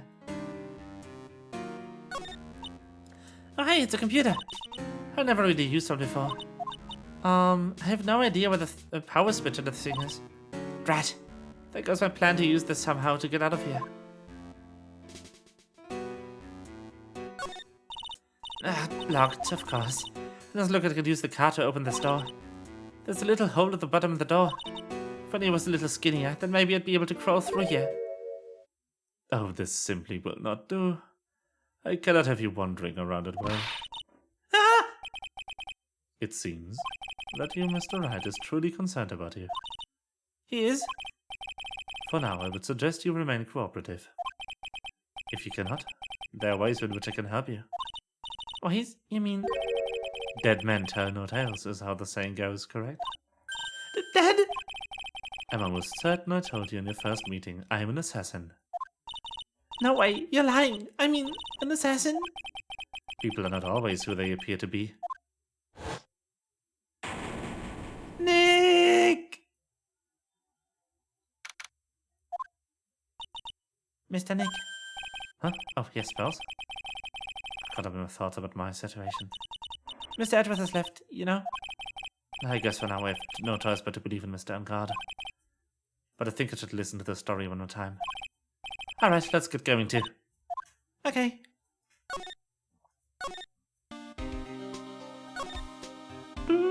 I'm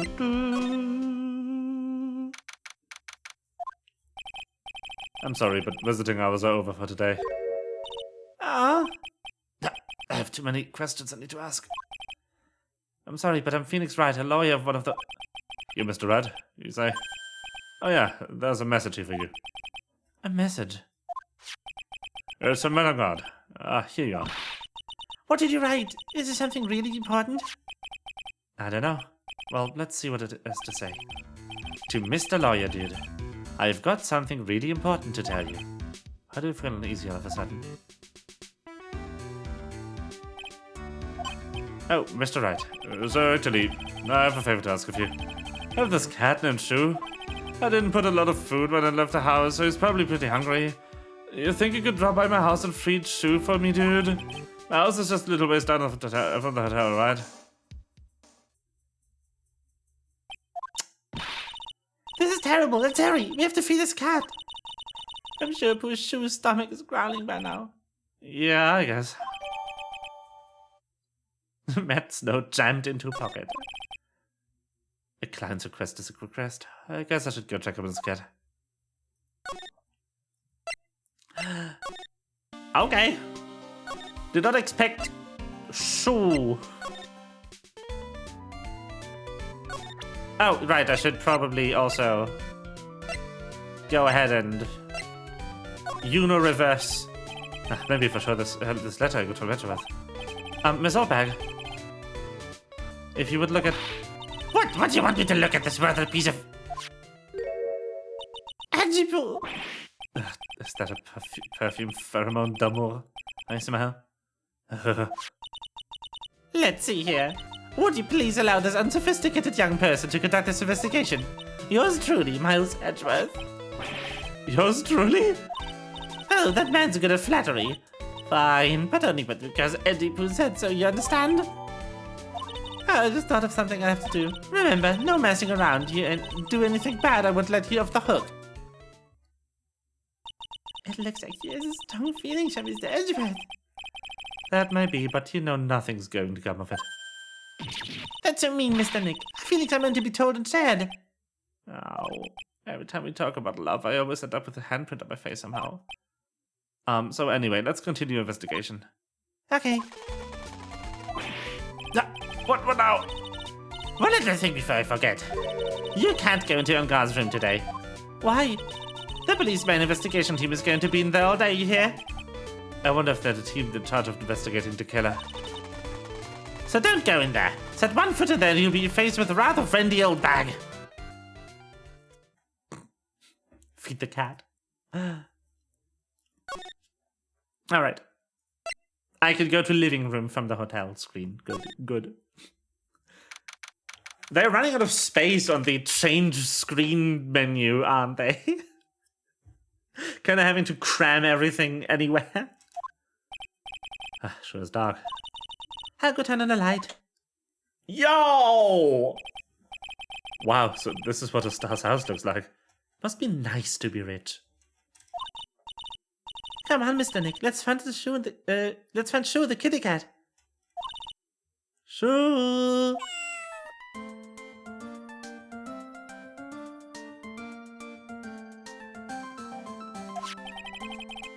So I guess this is Shu. Ah, what a lovely cat. Hello, Shu.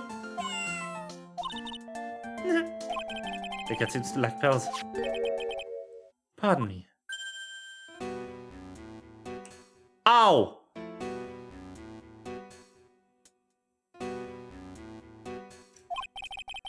May I help you with something, mister?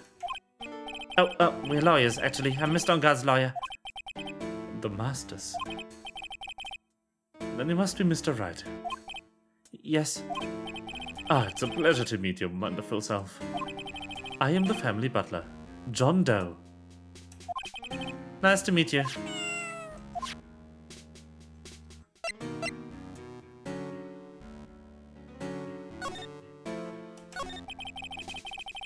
You must know all sorts of things about Mr. Ungar, right? Honestly, sir, I don't believe my master's capable of such a foul deed as murder. And anything else? No, not especially. It's not appropriate for a lowly servant to speak of the master of his affairs. How typically butler-like, as it were. Mr. Dow, how long have you served at this residence? Well, sir, I would have to say, maybe about 1 year. And anything else? Not especially. It's not appropriate for a lowly servant to speak of himself and his affairs. You know, I would have thought Miss Dongard can't have a maid over a butler. That's a very good cat you've got there. It's my duty to take care of him. The master rather fancies Shu.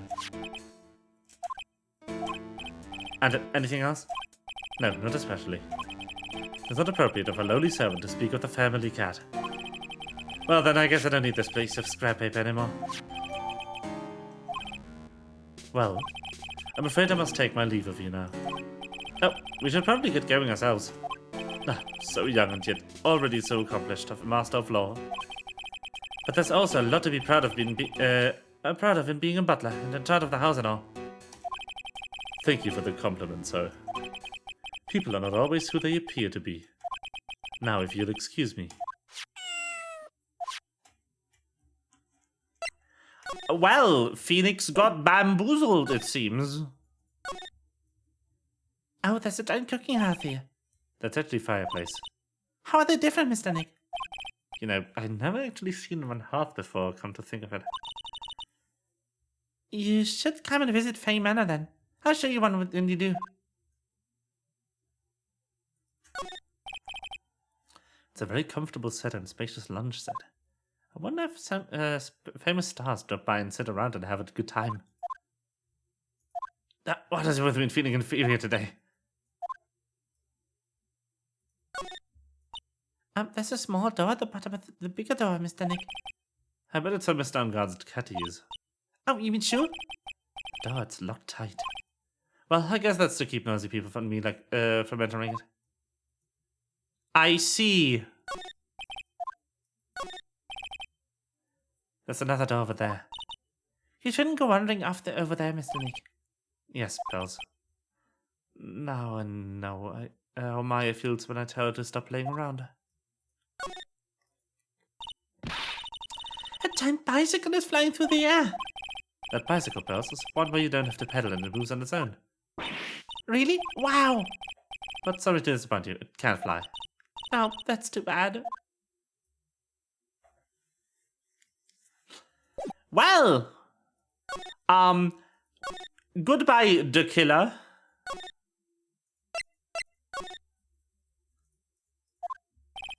Looks like we're the only ones here. And yet, the hotel seems too busy somehow. Probably because the police team is scouring for clues about the killer.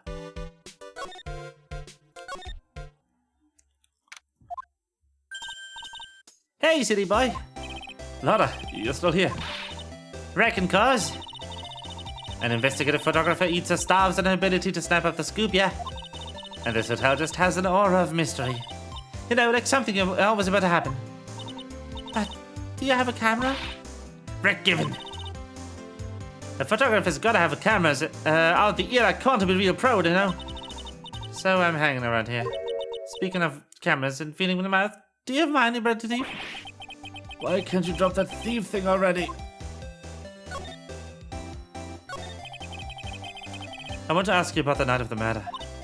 What? You're really gonna show on the box for the info I got? Lotta, you were loitering in the hallway the night of the murder, were you not? Well, kinda, but... Brace yourselves, Phoenix. Here it comes. I didn't exactly hang around here the entire time. You know, followed a few stars around.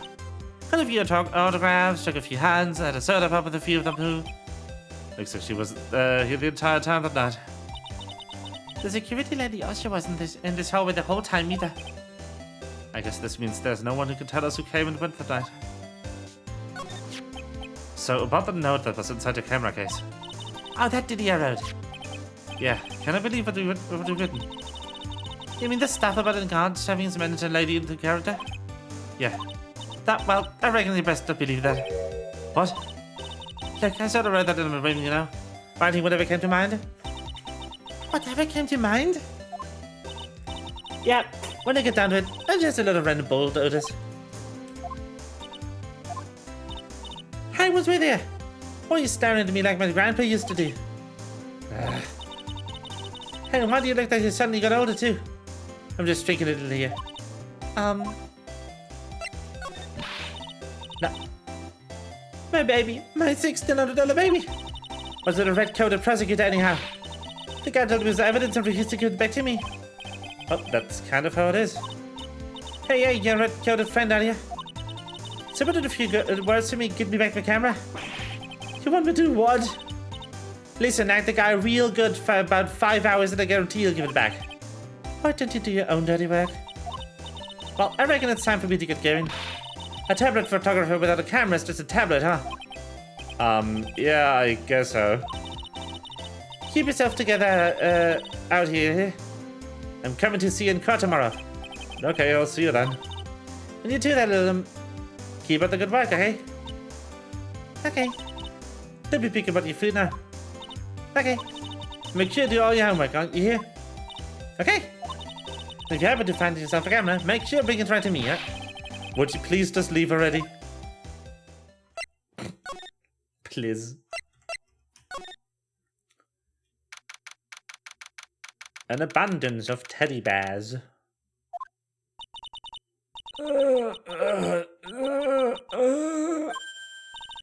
Mr. Nick! What is that otherworldly ghastly moaning? I hate evil ghosts. Ah! I don't think it's a ghost, baby. It's a demon.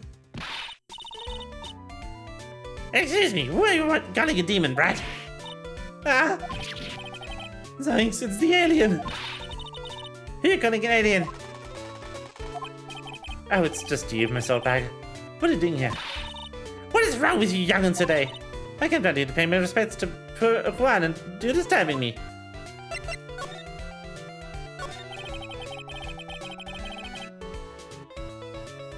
So she was crying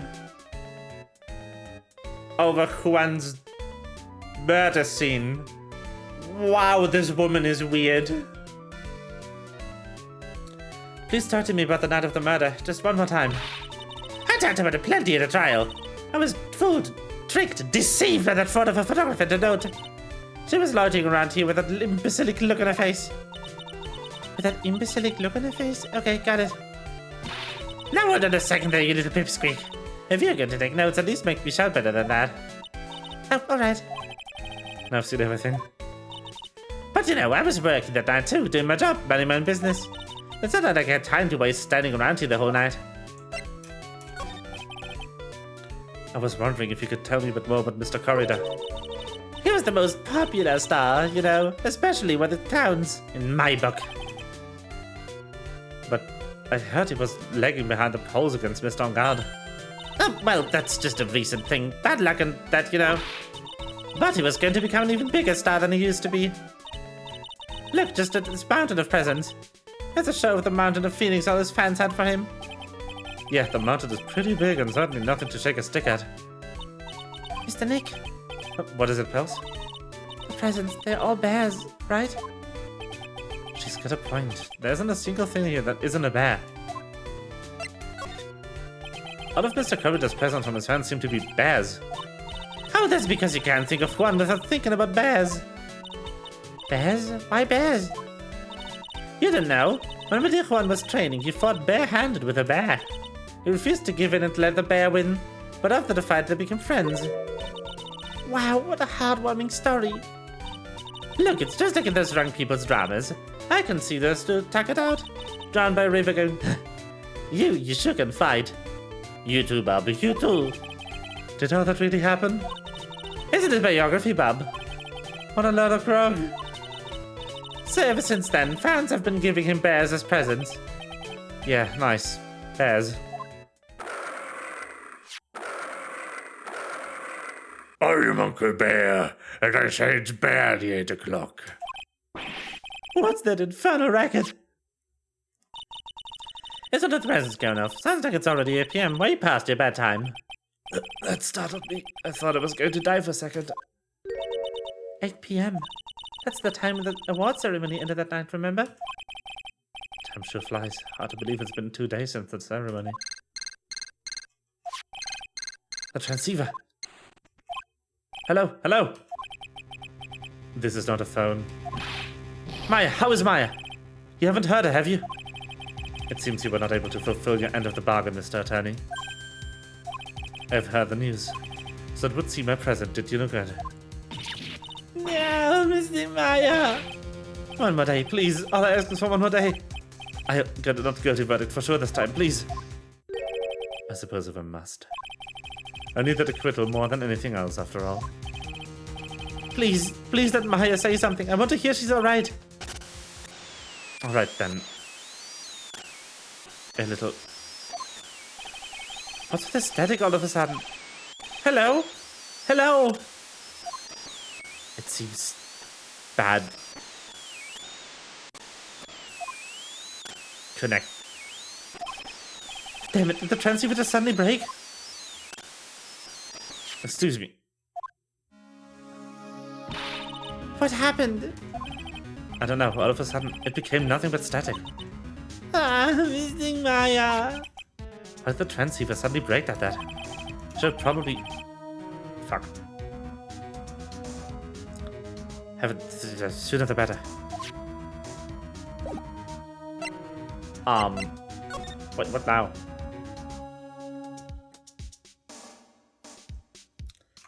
What else?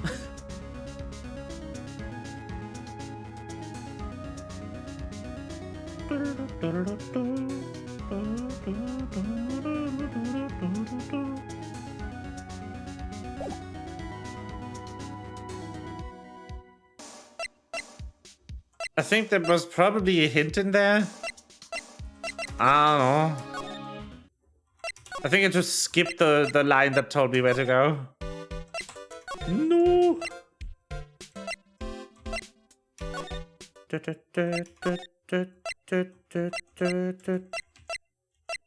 Wright and Co. Law Offices. Hey, welcome back, pal. I thought I'd make you a little something for dinner. That's nice, thanks. A rich man's luxurious four-course meal, out of a can, that is. I'm sorry you went through all the trouble to kick, but I don't have the time to eat. Oops, looks like you don't have a can opener, pal. You've got to be kidding. But you thought we had already whipped something up. Oh, I know. There's one way you know to be helpful. Ask me about anything you want, pal. Go ahead. Well, since he's here and offering, I wonder what I should try to ask him about. Oh. A transceiver. Oh, Mr. Nick. You should ask Mr. Scruffy Detective about that thing. What thing? Oh yeah, this thing just up and broke all of a sudden. It broke, pal. When I was talking to the kidnapper, it just suddenly broke into static. Looks like it sounded like this. I'm into static, pal. Huh? Maybe it fixed itself. That's strange, I'm sure it was making a loud static noise. Oh, maybe what? Maybe it was electromagnetic interference. Electromagnetic interference?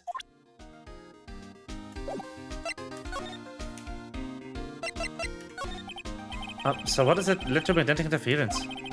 That's something that happens when the radio wave gets mixed up with another signal, pal. Oh, when you put it that way. I don't understand what you're talking about. Like, for example, when a cell phone goes up next to a computer screen. The stuff on the screen gets kind of fuzzy and starts acting funny, right? This game was written when CRT monitors were still a thing. Holy shit. Huh? Computer? Is it like when you use the dryer next to the TV and the screen starts looking weird? Oh, wait, that was Felix. Oh yes, the TV does that too. Oh, that's what you're talking about. She seems amazingly happy to be able to understand this. So the room you were in when the interference transceiver happened. There's gotta be something, they're sending very strong radio waves, pal. Something like a listening device or something. Ah! Hey, speaking of that, where were you when it happened? We were in Mr. Corridor's room. Old game, yes. I am Phoenix Wright, Ace Attorney. I'm an old game. We were in Mr. Corridor's room, the scene of the murder. What? That's it, I'm going to sneak in the precinct to get a bug sweeper. I'll meet you at the crime scene later. All right, pal? Wait, Gumshoe. Oh yeah, baby. It's investigating time. It's morbin time. I'm on fire, pal. My figure's itching to go. Yeah! And then he said it's investigating time, and he investigated all over the crime scene. We should get going too, Mr. Nick. Alright, let's go. I wonder if the judge would be alive today? Who knows? Probably. Maybe. I don't know how old the judge is. He might just be 60. We have no way of knowing.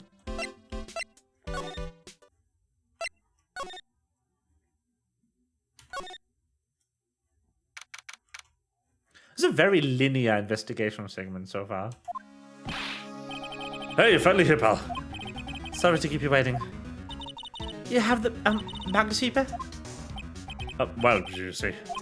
I got busted trying to sneak in, pal, but suddenly I'm staring at the precinct doors. From the outside, I mean, so yeah, I couldn't get one of the police bug sweepers. What do you mean you couldn't get one? We need that item. Hey, calm down, pal. I didn't say I didn't get one. Those are the police's. Wow, this is a bug sweeper. Unless it's broken. Hey, this was made when I was in elementary school. Oh, by who? Me, of course. Now, seeing this sure brings back memories. Hey, don't look down on it, pal. Sure, it's a bit to be dab. But I put my heart and soul into building this puppy here. If this works, Gumshoe is a lot smarter and more capable than the games usually give him credit for. Your heart and soul. It'll work, trust me, pal. Oh yeah, it's all coming together. It'll do the job. But you can't set the sensitivity. So it's going to be but anything that gives us electromagnetic waves. But isn't it better that way? Oh. Well, anyway, since I brought it on the way, might as well give it a whirl, right, pal? I'm getting a sinking feeling again. Okay, now, I'll tell you how to use this, baby. There's a listening device or something on a sort of bud hidden in the room, pal. So we're going to find it. Right, now, first, let's turn on the sweeper. Next, move the sweeper around to give the room a real thorough look-see, pal. The sweeper will let you know how strong the signal is picking up, so keep an eye on it, okay? Once you find something that's giving off a lot of radio waves, press the enter to look at it. There's a lot of things here that's going to give off radio waves, so let's take a good look at anything. Alright, I'm going to stand up and keep an eye out. Give me a yell if you find a bug, got it, pal?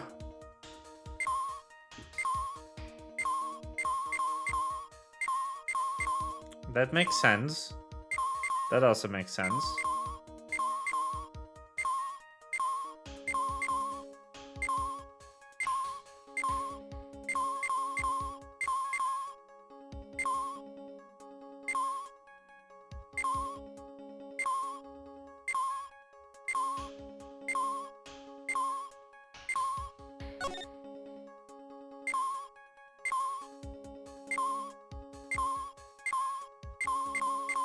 That makes no sense.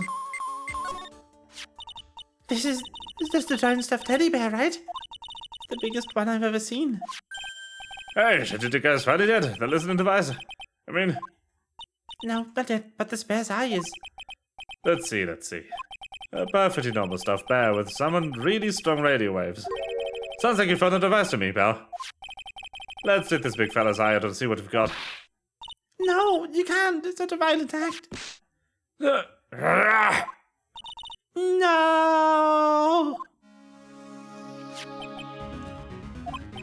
It's a miniature camera, and it looks like there's more. There's a transmitter and a timer. What a bit? Yes! A transmitter, pal. Oh, is this more of that high-tech stuff? So this tiny thing is a camera. Yep, it's a pinhole CCD camera, pal. It's a small, high-grade video camera, mostly used in security systems. So it's a video camera. It runs on a battery, which comes with it inside. But there's no videotape in this camera. This is only the camera part here, pal. The tape recorder with the tape inside is somewhere else. Somewhere else. The footage is changed into radio waves and then sent to this recorder. So it's sort of like a TV broadcast, isn't it? Hey, you know, you're right. A transmitter, yes. So, what is a transmitter? It's a device that sends the footage of the camera took to a specific destination. It's like a video version of the listening device, pal. It looks like it's attached to a small clock-like thing. Oh, that's a timer, pal. You can set it to turn the camera on and record at a certain time with it. You can set it for a certain time? Yep, let's see. This looks like it was set to start at 8 p.m. and go for 1 hour. 8 p.m. Does the award ceremony ended? There's no date set, so it's been recording every night, I guess. Mr. Detective, how long has this bear been here? I'm pretty sure it's been here since the night of the murder. Then, maybe... Maybe this camera caught the murder on tape. What? And if you think about the angle bear's head, it's bound to have a clear shot of the whole crime, pal. So there was a camera in this bear's eye. Was disguised as a present. And I'm sure it was here in the night of the murder, pal. It's pretty big, so it stands out pretty well in my mind. But who gave Mr. Corridor this present? I don't know, pal. But this means that someone's got a video of what happened that night. Is there any way we can find out who the person is? It's impossible, pal. Radio waves can be sent almost anywhere, so there's no real way of finding out. Oh. Is there really no way to find out? I got it. What? Hey, pal, let me borrow this mini camera for a bit. What are you going to do? I'm going to go around to the electronics shop and see if it can find who bought this. But that's impossible. I mean, it's already 9 p.m. Leave it to me. If it have to search all night, it'll find your man, pal. Oh yeah, baby. It's investigating time. I'm on fire, pal. My fingers are itching to go. Yeah! Holy shit, this is the best case. This is the best trial. Holy shit. He's gone. Yeah. But Mr. Scruffy Detective is sure as a night man. He's pushing himself so hard all for Mystic Maya's sake. It's a mystery how you always manage to do things in the most inefficient ways, right? You'll have to excuse me. I heard your conversation just now. Edworth, what are you doing here? A rescue team has been created and deployed. I can't say I'm optimistic, but we have to move forward one step at a time. I see. Thanks. Don't thank me yet. We still have to find her. So there was a spy camera hidden inside this stuffed animal, huh? You're one lucky man, right? Pet dick, yes! Do you know the stuffed bear, little girl? I have no idea. Of course not. The maker of this bear is a very expensive luxury brand from overseas. It's completely handmade, and only a small number of these are exported here. What? The camera and transmitter the scatterbrained detective took with him are dead ends. Things like those can be bought anywhere. However, this bear is different. By tracking it down how it got into this country, this bear can tell us who the buyer is.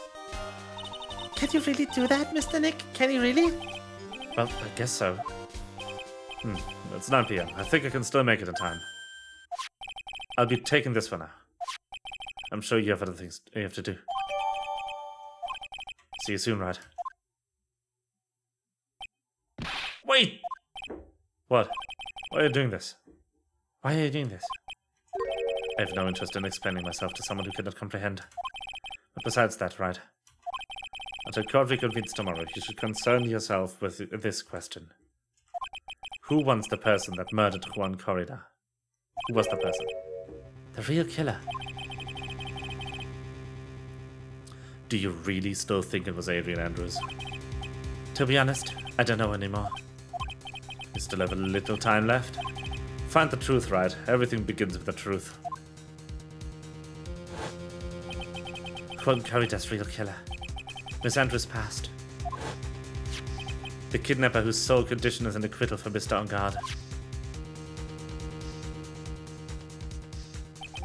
And this card. Shelley the killer. Maya, the only way I can save you now is to find out all the answers to this case tonight. I don't understand what your real intentions are, Edworth. But as you said, all I can do for now is find the truth.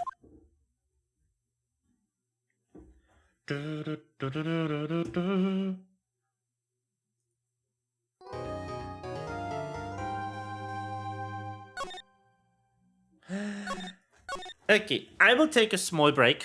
Go to the toilet, get something new to drink.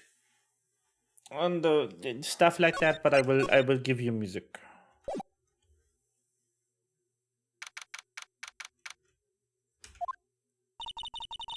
It's past 9 p.m. already, isn't it? I wonder if Mr. Edgeworth has already found Mystic Maya. These things take time. I'd say probably not. The police are professionals, pals. They'll find her, so don't you worry. If we can win a not guilty verdict tomorrow, then everything will be okay. You're right. There we go. Music! I will use the pause screen though. And I will be right back.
Hello. The snake has returned. Actually, the snake forgot something. Hold on. Ah!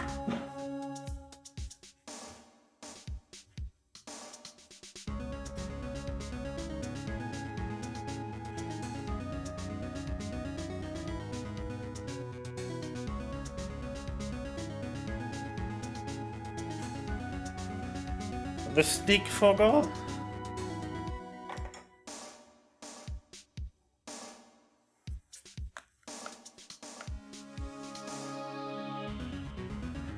Hello, chat. Okay.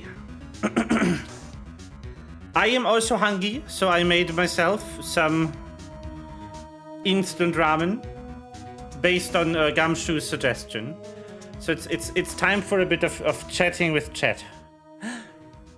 How is chat? How are you doing? How are you feeling? How are you enjoying the phoenixing of the Wright? The edging of the worth, even? Instance your ramen. The man.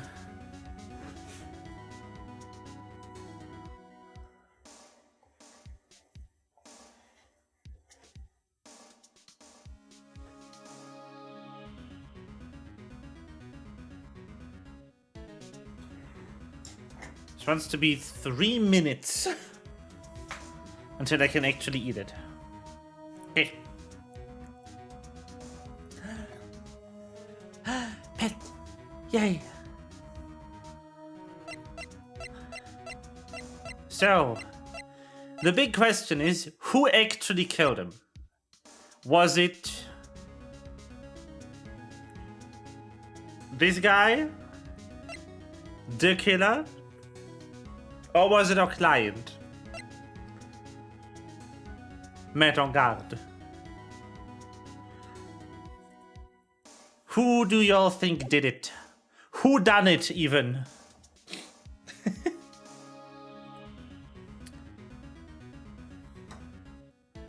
Who done the it?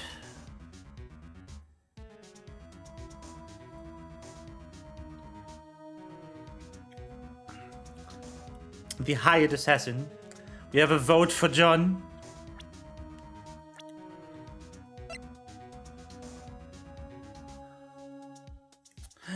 For having done the it.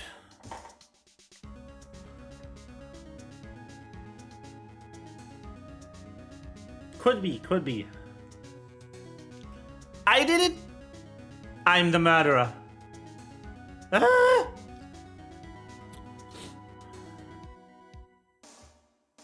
I'm the murderer. No. Ah! Sneak culprit.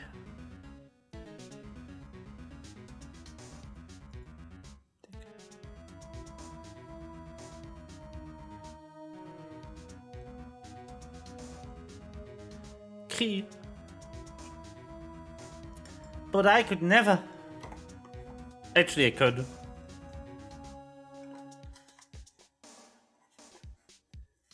Sneaky sneak. Another vote for John. Yeah, would seem likely.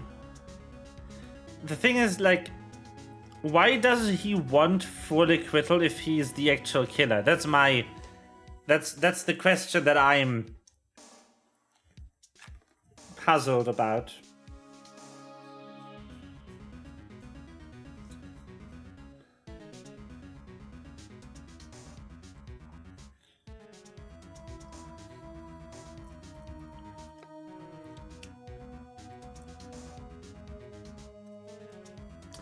The ramening is occurring.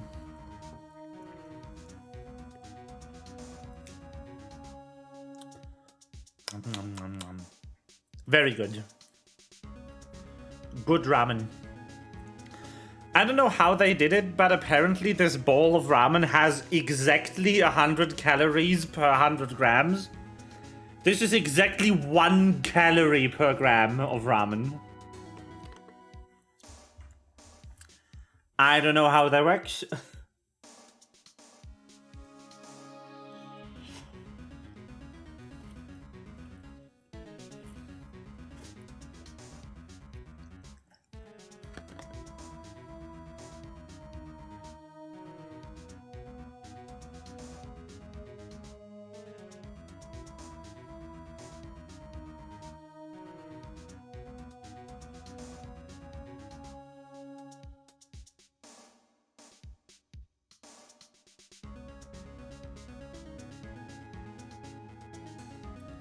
It is pretty good though, I will say.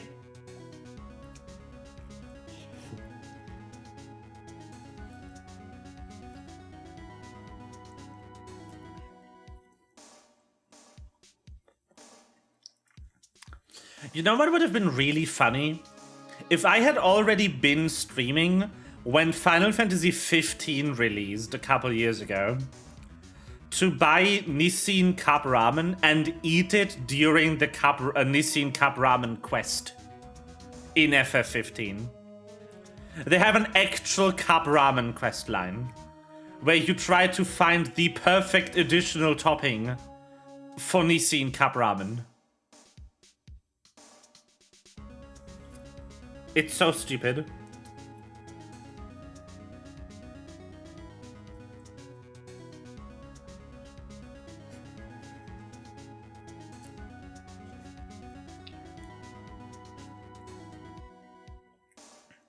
Like,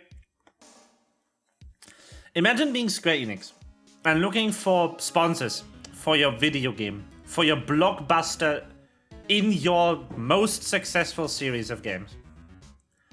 And imagine getting Nissin, and then Nissin being like, okay, we will give you $1 bajillion, 10 bajillion yen even, if you put our noodles into your fantasy universe. If you put our real life actual product into your not Earth universe, we will give you money. And then Square Enix going, yes.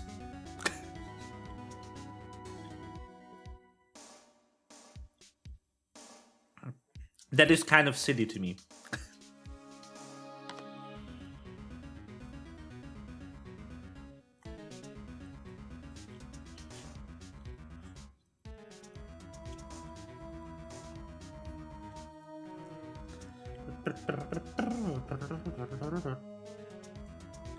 This music is nice.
You know what I've also been noticing with these Phoenix Wright games?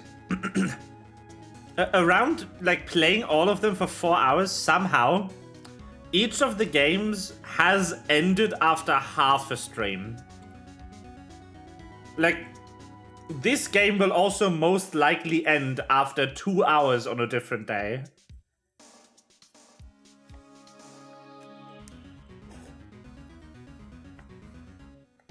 Because the trial segments are about 2 hours. And the investigation segments are about 4 hours. No, not 4. Also 2.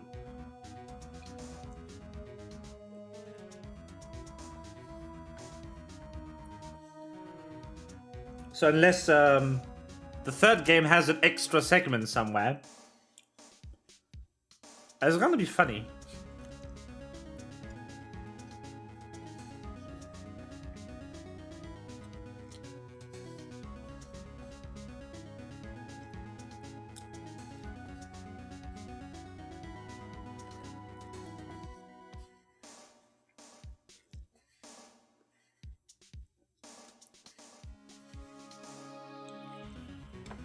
Alright.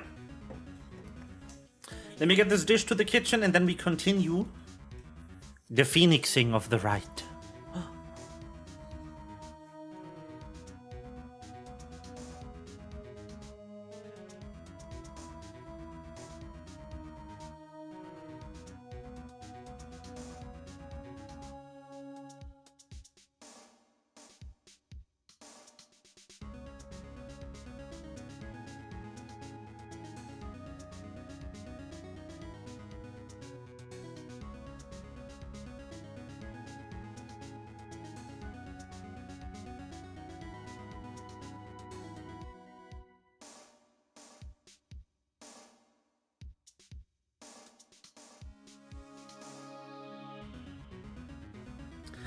Alright. It's time to solve this case. So, the real person who killed Mr. Corridor was The assassin, Mr. Shelley, the killer, right? The assassin, Mr. Shelley, the killer, right? And the card Miss Andrews found at the crime scene seems to be the proof of that. But if that's the case, then a new question comes to mind. Who was the one that hired the killer to begin with? Who is his client? You mean, who asked for the murder? The person didn't want to dirty their own hands in blood. But whoever this client is, they are really still a killer. Who could have hired the assassin? Do you think it was Miss Andrews?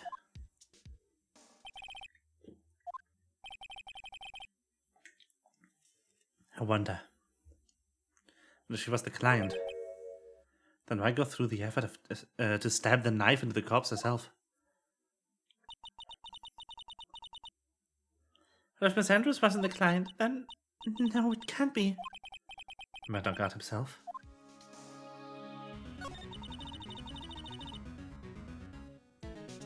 If Mr. Angard really did hire the assassin. Well, he's not innocent at all. Far from it. He would be guilty of the crime. But it can't be Mr. Angard, right? I mean, when you first start with him. Mr. Angard, I'd like to ask you one more question. Did you kill Mr. Juan Corrida? Alright, just so we clear, dude. I didn't kill anyone, and that includes John Corrida, right? I didn't see any psychologs at the time. Actually, that reminds me. Did you remember something, Mr. Nick? Yeah, something Mr. Andrews said at the trial today. She said something interesting. So what is this interesting thing? Alright, you didn't hear it, did you, pals? Juan had to bet everything on the Diamond Ninja this day. If he lost the Grand Prix, he was going to make sure Matt was going down with him. That's why he thought, anyway. It looked like somehow Juan had in his hands a secret so powerful that would destroy Matt's acting career had it been revealed.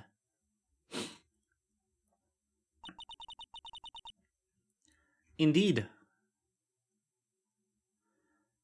Mr. Angard's secret. What's the secret? I don't know yet. But for now, let's think about this this way. Mr. Corrida was going to reveal this secret. That means Mr. Angard had plenty of motive to have Mr. Corrida silenced. Which means we have to meet with Mr. Angard. There's no way around it now.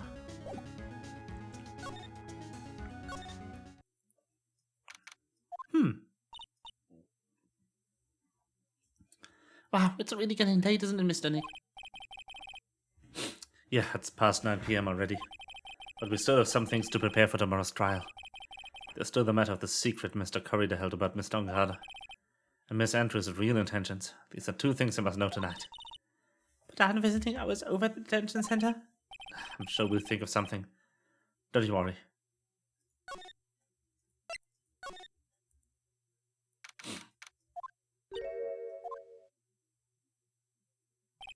Hey, wait! What is it, whippersnapper? All I know is nothing that has anything to do with you is ever good. Like just now, I was handed a strange device for who knows what reason. I was told to use it to hold hell. That's the bug sweeper, isn't it? The one Gumshoe made. Oh, I don't know it, frankly. I don't care. There's a request came from Edipoo, so... Edgeworth. And he said...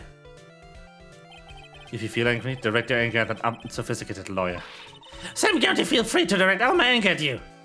Why, Edgeworth, why? This is absolute top secret. You have to better keep it to yourself. I heard they found a spy camera hidden in one of the presents. Not very interesting. I'm sure it was, you know? I was to catch the Pujuan in the middle of a scandalous meeting. Scandalous? What's that? It means, well, you know, the gossip that's been going around about my dear Juan. Oh, you mean that thing about Miss Andrews? But I'm sure she must have had some reason for getting close to Mr. Corrida. How did you know another secret, young'un? I know who planted that spy camera. It was that obnoxious puffy-head photographer girl. The nerve for some people. Spying on people all by herself. As if it wouldn't want to see, for myself too. Wow, the alien actually admitted her true intentions for a change. I don't know what you're thinking exactly, but it can be that it's not, but it is not good.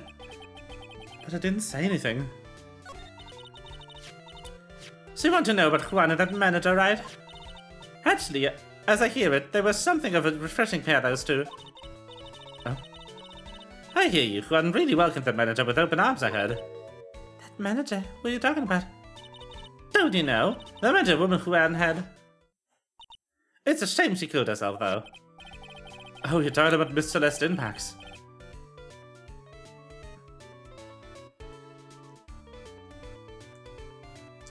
Miss Andrews Manta, right?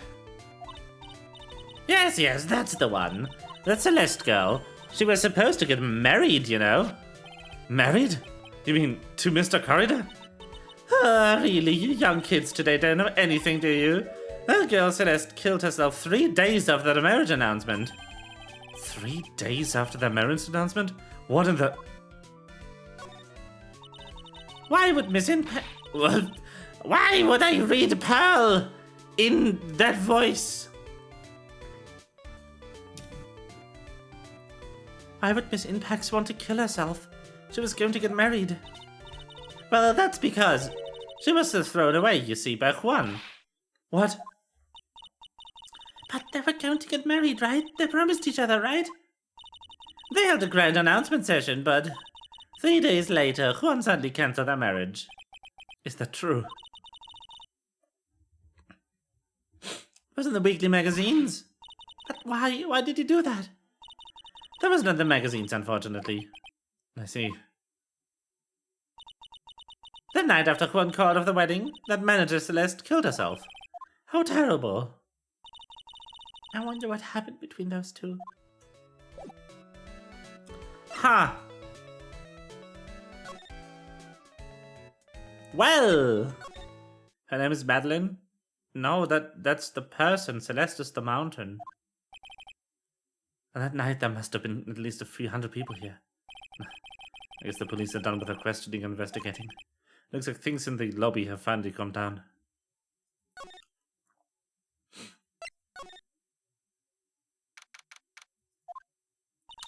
It feels sort of tense in here, doesn't it, Mr. Nick? Ah. Yeah, it does. Yeah, it does. I wonder if something happened. You're Mr. Unguard's lawyer, right? Ah, yes, sir. Well, we've finally found just the person we've been looking for. A real decisive witness. A decisive witness? You mean for the Unguard case? We're taking the witness statement right now. Go ahead and do Mr. Edworth. What's Edworth up to now? Who is the witness? I think you know this person quite well, Mr. Lawyer. Mr. Nick? Between the kidnapper's demand now and this, I can't see any way to win here. Oh yeah, Mr. Edworth wanted me to tell you something. He did? Even though visiting hours are long over at the detention center, he wanted me to grant you special permission, so there you go.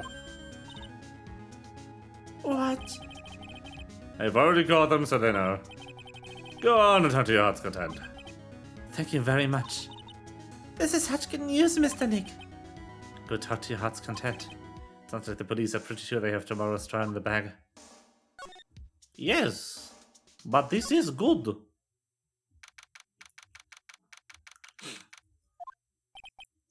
I'm sure they must have transferred Miss Andrews here by now. So that means that both Mr. Unguard and Miss Andrews are in this detention center. Now then, whose story do you want to hear?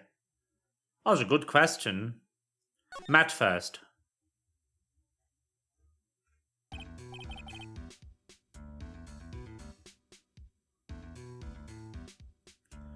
Oh, dude, it's Mr. Wright.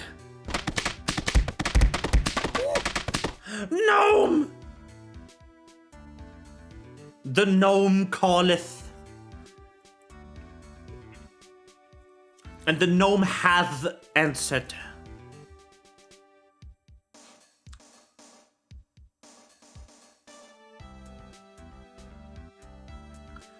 Dude, that's Mr. Wright. Hope you can get me off the hook tomorrow. Damn. Gnome. Hope you can get me off the hook tomorrow. I'm counting on you. I'm counting on you. Hey. Dude, I'm counting on you. That's the one. I hope so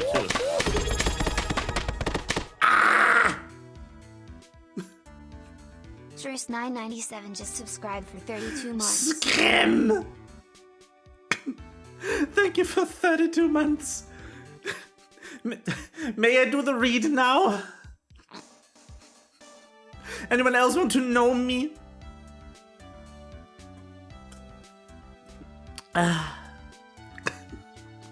No? Good. Good. Thank you for the resub. Hello. No? I hope so too. Edward has dropped a bombshell on me by saying,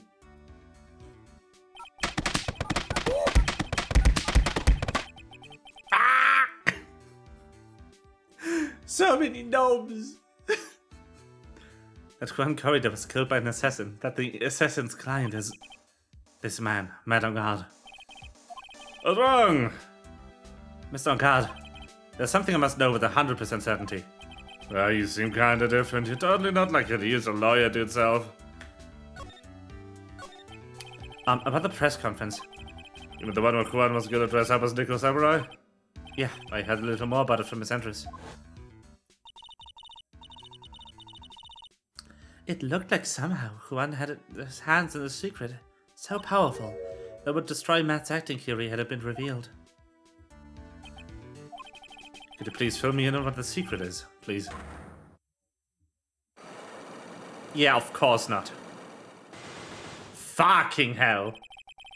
I knew this was coming. Mr. Nick, don't tell me. Cyclops. You said a secret, right? I don't have any idea what it is, do you, dude? Did you know about Mr. Corrida and Miss Andrews' relationship? Well, it's all over the tabloids, dude. But I don't know any of the details, if that's what you mean.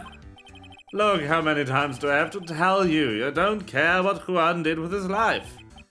Miss Andrews, she had a purpose in mind when she started seeing Mr. Corrida. Her mentor was Mr. Corrida's manager. Miss Andrews was going to get Miss Celeste Impact's suicide note from him. Celeste? That's the jog in the memories. Dude, I suddenly just got totally hungry. And for pizza, my treat. Mr. Nick, what's a pizza? Is it kind of a pea like green peas? Let's get one later, okay? I got covered the pizza due to the shop. That's too bad. How about we get our minds off the topic and talk about something else, okay? Mr. On guard. Are you connected to Miss Impact's suicide note in some way? Ha!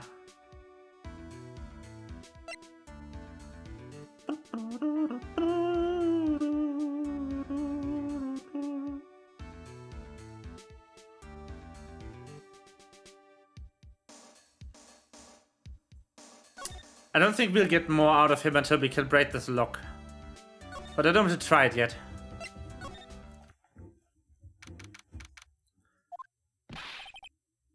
Oh, Mr. Wright, please, you have to help me. Oh no!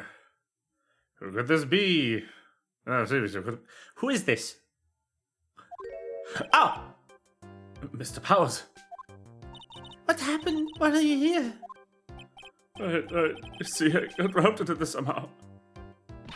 What? And I'm going to testify at tomorrow's trial. So the decisive witness is Mr. Powers? I was talking with the detective until a little while ago, and I was on my way home. When all of a sudden, you there, you're under arrest, and I was brought back here. Oh. I said my face and whole self in general looked suspicious or something. Well, I guess I can see how they thought you looked suspicious. I'm just a normal guy at an exercise show for kids. Is that a crime? So about this testimony, you're giving. What are you about the testimony you're giving? What are you going to talk about? I really don't know yet.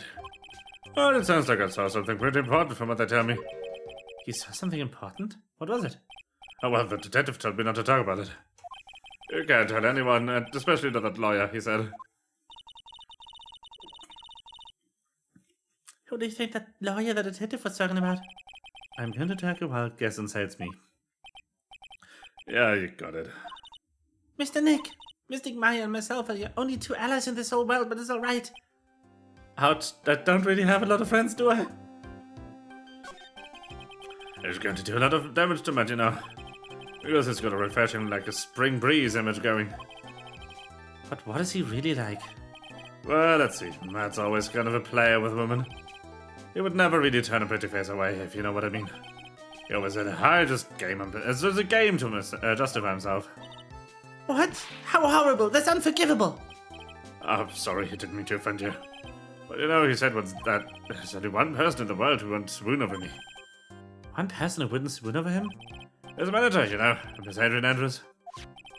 Why is Mr. Power suddenly looking kind of energetic? Oh, you see, I'm actually sucker for gossip. I mean, celebrities and the world have a dazzling sort of image, right? A dazzling sort of image? But aren't you part of the dazzle, Mr. Powers? Oh, I'm more of a hairy, sweaty, smelly, brutish kind of guy, you see. But it's okay, really. I get to hear plenty of gossip about a lot of the other stars around me as things happen. Well, that's true. Oh, hey, did you hear about this yet? It was Andrew's Manchunter's suicide. You mean Miss Impax? We heard something about how your wedding was cancelled. Yeah, that's what I'm talking about. I thought about it later that day, about Miss Chewie's death. Hey, Mr. Wright, why didn't you ask me about that? Go on, go ahead. Mr. Powers is so charged up, his skin is practically glowing with energy. Hey, so you heard this? Celeste left a suicide note. And they said that Juan wouldn't hit it. We heard about that in court today. But there wasn't any actual proof that she'd left a note. Well, this is what I think. I think that something bad was written on that note. Something bad for Juan, that is. Something bad for Mr. Corrida? Why do you figure so? Before she died, Celeste talked with a lot of her friends. And she said it looks like I caught up with a truly insidious man. A truly insidious man? Did you mean Mr. Corrida by that? Well, there's no one else that fits the bill, right? And that would be the reason enough for him to hide the suicide note. I see. Well, that's some good info. Thank you. You're welcome. Mr. Ongard and Miss Andrews, they're both at the detention center right now. There's still things I don't understand or know about, I'm sure. I have to get the two of them to tell me everything. Well, let's go back. Okay. Pick the other person. This is still giving Zelda vibes, this song. Like strong Zelda vibes. Oh, it's you. I'm sorry to be visiting on such a late hour, but there are a few questions I absolutely have to ask you tonight. Me? I thought your client was mad. I'm sure Miss Andrews knows something. She can be clueless about the secret Mr. Corrida had on Miss Ongard. Mr. Ongard. Why are these shortened things so hard for me to read correctly? I'd like to ask you about Madame Ongard, if you don't mind. Mr. Wright, you still don't know, do you? The real him, I mean. You seem to be a lot of resentment about Mr. Ongard. If that's the case, then why did you become his manager? And why would he become intimate with his rival? That has nothing to do with this case. Nothing. About Miss Celeste Impax. I'd finally put her death behind me, and now, thanks to you, it's all come back to the surface. I'm sorry. Yes, I was shocked by her suicide. And it's true that when I heard the rumor that Juan was the one who had hidden her suicide note, I began to draw close to him. I wanted to get her suicide note back and burn it. You wanted to burn it? But why? I didn't want it to spread just like another piece of gossip. But I never held any murderous intent toward Juan. I would never do something so stupid. The suicide note, huh? Wonder what it said. Why did you try to frame Mr. Ongard? That's simple, because he's the killer, that's why. Isn't it the duty of every good citizen to inform the police? But there had to be another way. The police are excellent to do their job, so they'd figure it out, right? Yes, they're so good that they couldn't figure out the real truth behind Celeste's death. Miss Andrews. Well, I know you're not the type of person to do something without the reason. So please tell me why you did what you did. Revenge. Huh? Did he say just something just now? Oh shit! Just one though.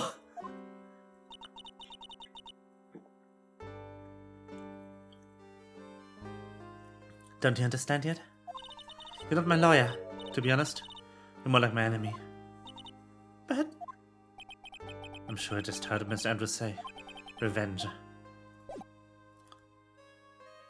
okay, one look. What could possibly go wrong? What could possibly go wrong in me trying to open one lock? Nothing, right? Surely.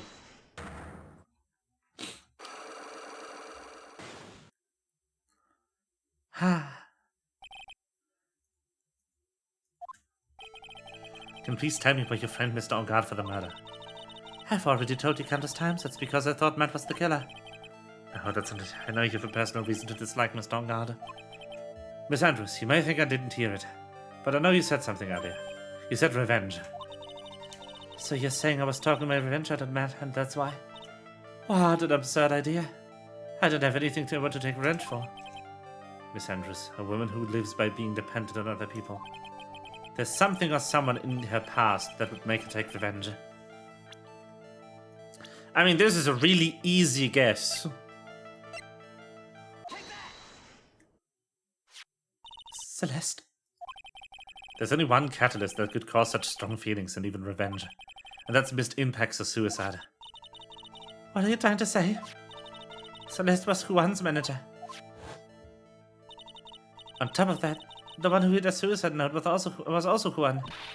What does all this have to do with Matt? You're right, you haven't mentioned him. Yet.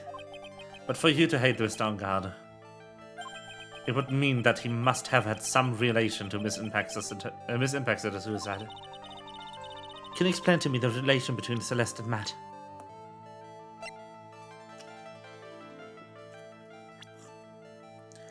Okay, take care.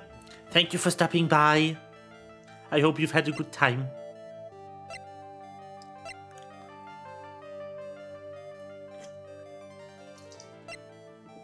I don't think I have this yet.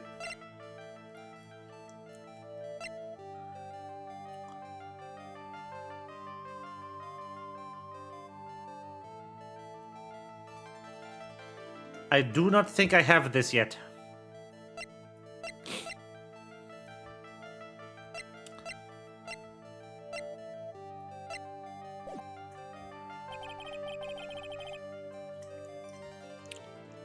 Make sure to pet the brook on the way out. Although I don't think any pets will be received.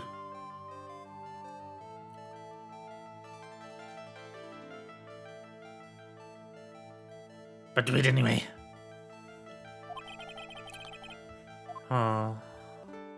Yes, good.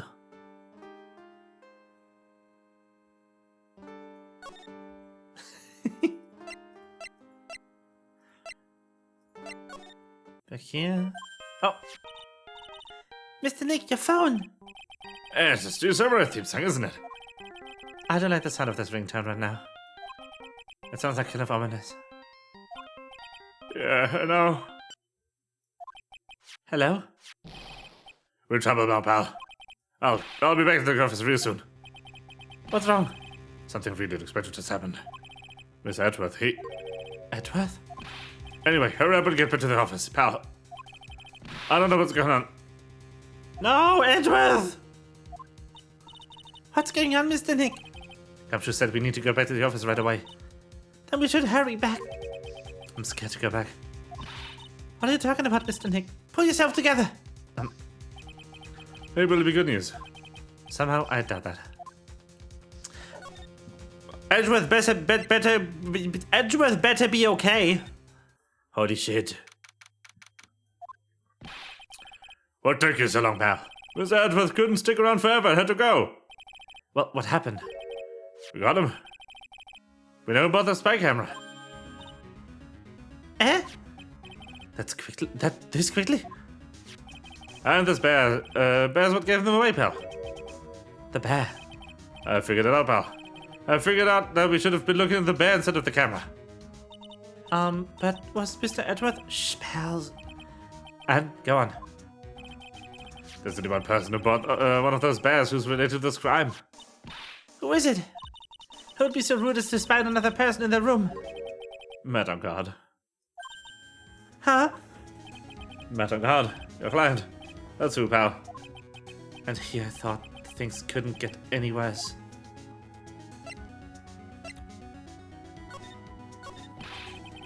Are you sure you heard right? The person who bought this bear was...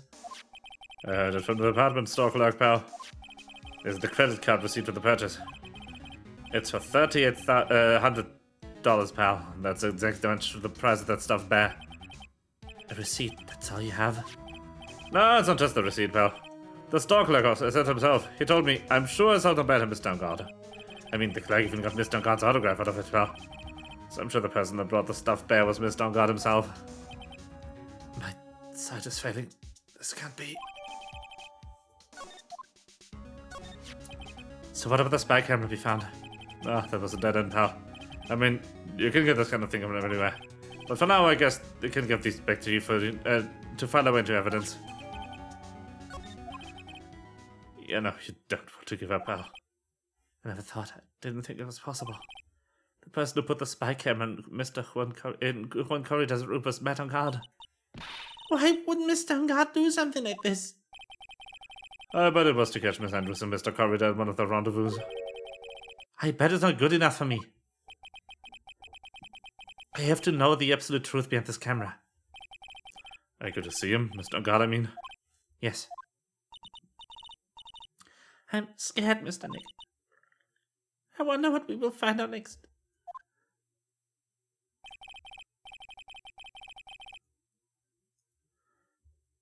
I'm scared myself, but I have to put on a good face for pals. But on God, what in the world have you done?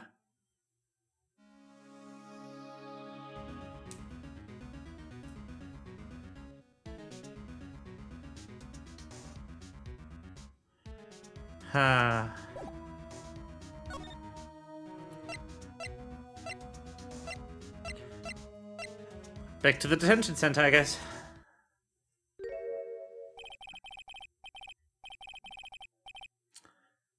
You're working really late, but you know, it's already past 10 p.m., dude. I think it's time you told me the truth. Relax, don't you know that ignorance is bliss?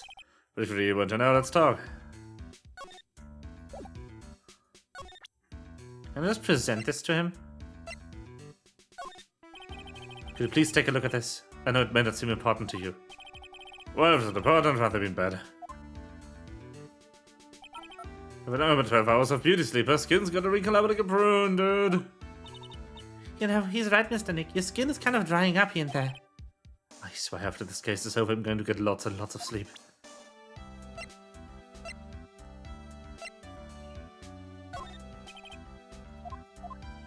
Okay, I think I need to lose the Magatama. Let's save. Use the item. Present Magatama. Whee!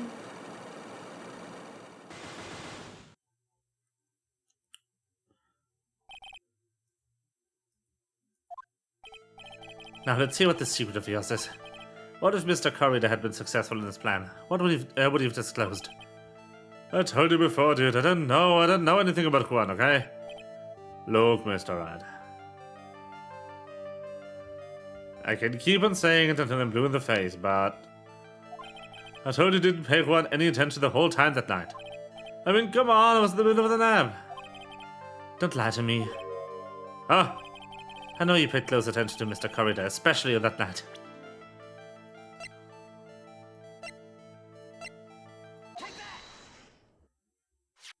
Someone used this camera to secretly film Mr. Corrida's room the night of the murder. Secretly film? What? And then they sent him the images the camera took with this transmitter. Wow, but dude, where's this camera you're talking about hidden?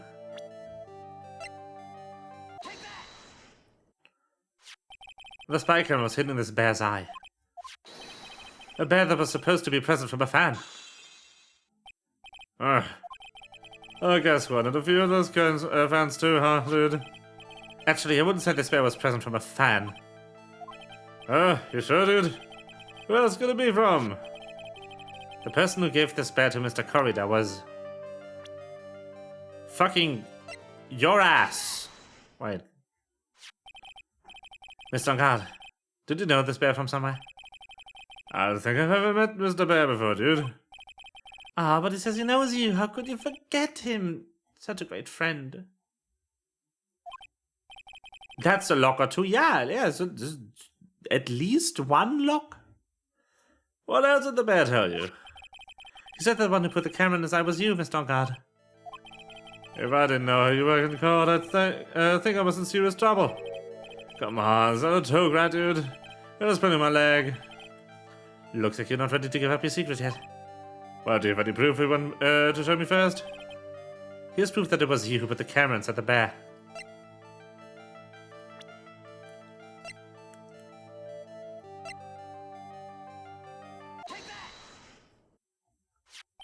I have here one credit card receipt, Miss Dunkard. It's when you bought that stuffed bear. Dude, all you can tell from this is I spent $3,800. I go to the department store all the time, okay? This $3,800, it could be one toothbrush. It could be the toothbrush I bought there one time. A $3,800 toothbrush! It's ivory, and it's got elephant hair for bristles. Ew, elephant hair? Is that what rich people use nowadays? Anyway, the store clerk clearly remembers you and your purchase. After all, you even gave him an autograph, did you not? Dude, you should have said that earlier. So can I ask you one thing? Yes. You're my lawyer, right, dude? So if you are, then why are you looking at this stuff like that? Because if I don't know the truth, I can't help you. Sounds more like stupid lawyer talk to me. Hey, let's stop thinking about this, okay? Nope, not yet. Haven't asked you why you set this camera up yet. And what your secret is, of course, it would be strictly confidential. So, what are you going to do now? I'm going to find out what to do, because I must. The reason you hid this camera in Mr. Corridor's room and filmed as a secret is...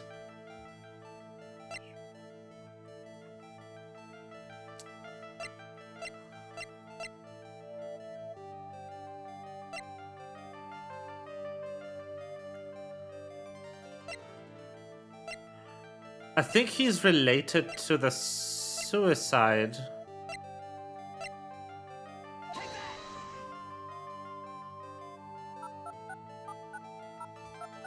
Or not.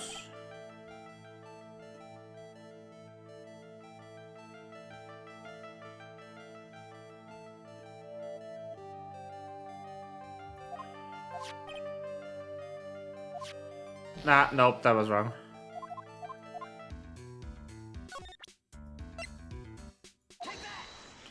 Then the theory the NPC gave us is right. Maybe it's just to spy on the tabloid thing.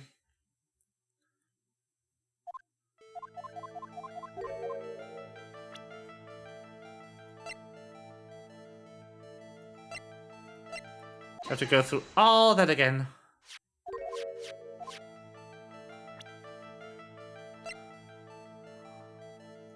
But yeah, the only consequence to running out of points in this segment is having to do the whole thing again and not getting to continue doing it. The person was you.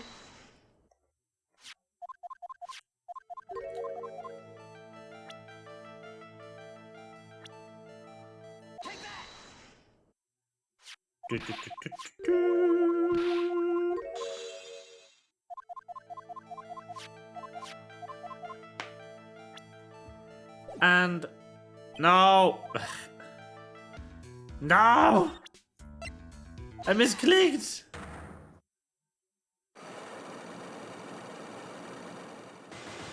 Fucking hell! Come on.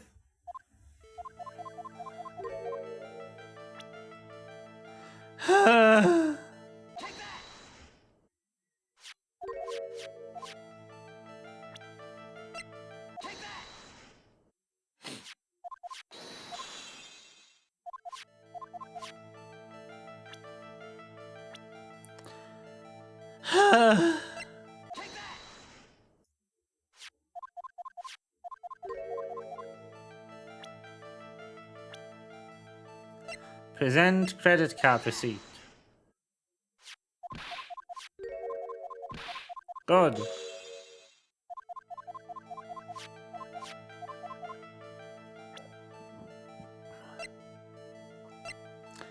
This.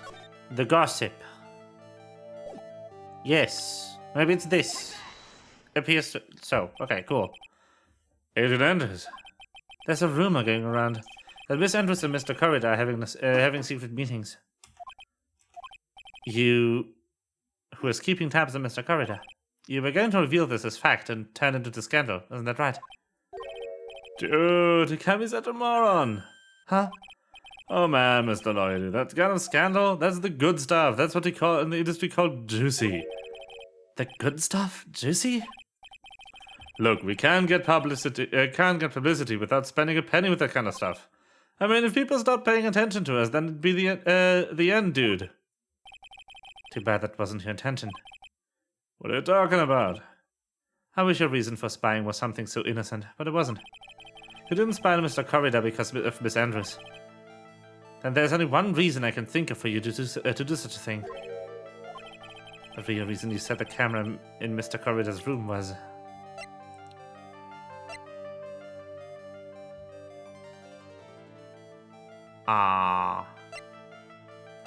to film the murder, I guess. What's this card? Maybe he doesn't know about this card. It's a certain man's calling card. The man's name is Shelly the Killer, and I'm sure you know of him, don't you? Shelly the Killer? That's ridiculous. I wouldn't know some scaly scumbag like him. You really don't know him? Then why are you acting so jumpy all of a sudden? This is it. I'm finally starting to get the truth. I can't afford to make any more mistakes now. Mr. Melangard, I know why you know Mr. Killer. Mr. the Killer, It's because you're his client. Since you're the one who set up that camera, that means you knew exactly what was going to happen in that room. So how would you know something like that? It's because you're his client, that's why. You hired Shelly the Killer to assassinate Mr. Juan Corrida. The real mastermind behind the whole murder is you, Matt on guard. And here I was trying to be a good boy for you, dude. I thought if you didn't know, you'd be able to do your job without feeling bad. Well, that's what I thought anyway. Mr. on guard, you really did hire...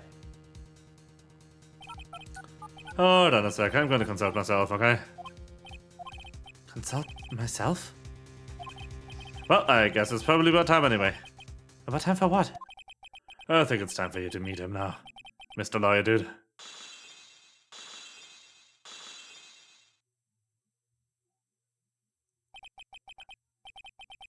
How do you do, Mr. Lawyer? I'm Matt on guard.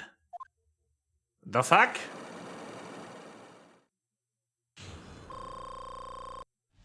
What? I have several questions. Well done, Mr. Wright.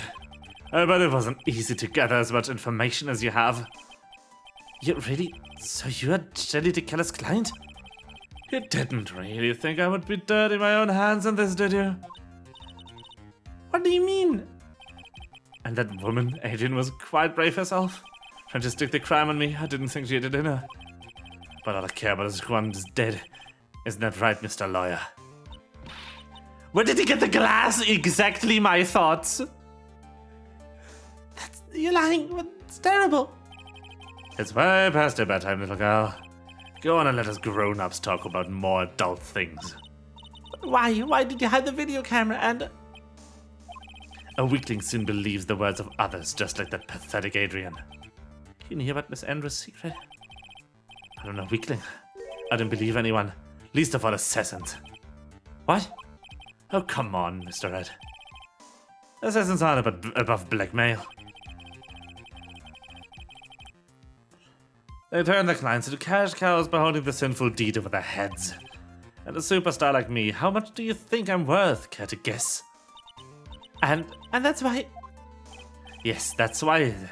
That's where the video comes in. It's got his face and the crime scene recorded on it, preserved for all time. With that, I can keep him at bay and even blackmail him if I want. That's right, that video's my insurance. Isn't that what they call it, Mr. Wright? Why would you do something so wrong? Because I'm a grown-up and I can. Good enough of an answer to you, little girl. Why would you kill Mr. Corridor? Because he was about to sling so much dung into my beautiful public image. Scandals are a little annoying, aren't they? This is all because of the press conference, isn't it? Oh, that was Phoenix. If Mr. Corridor had been able to give it, then Mr. On Guard's secret would have... Ah, well, that's what we call taking advantage of the situation, you know. I had no interest in doing it really, but bit by bit it crept up on me. And then the situation just presented itself perfectly. How beautiful, I thought. And that's how Mr. Corridor... Let me tell you something. I'm not like Adrian. I don't depend on anyone. People are simply things to be used and thrown away.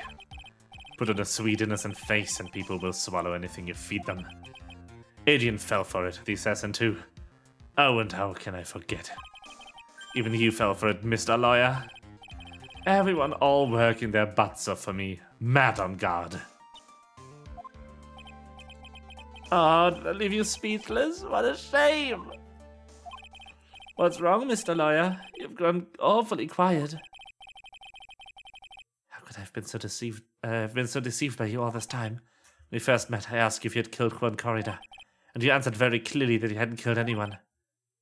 Hey now, I never told you any lies. The person who did the killing was that the killer guy, right? All I'm guilty of is taking catnap in my room. You killed Mr. Corridor. I dare you to say that in court tomorrow.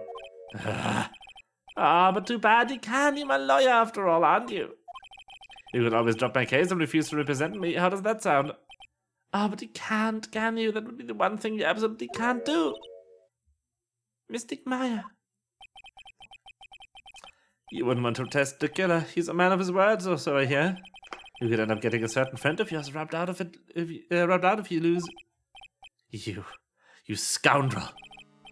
So if I were you, Mr. Wright, Esquire, I think I would give it all to my all tomorrow. Remember, everyone likes a happy win-win resolution. I'll get you for this. That's such a cliche phrase. Juan said something just like that if memory serves.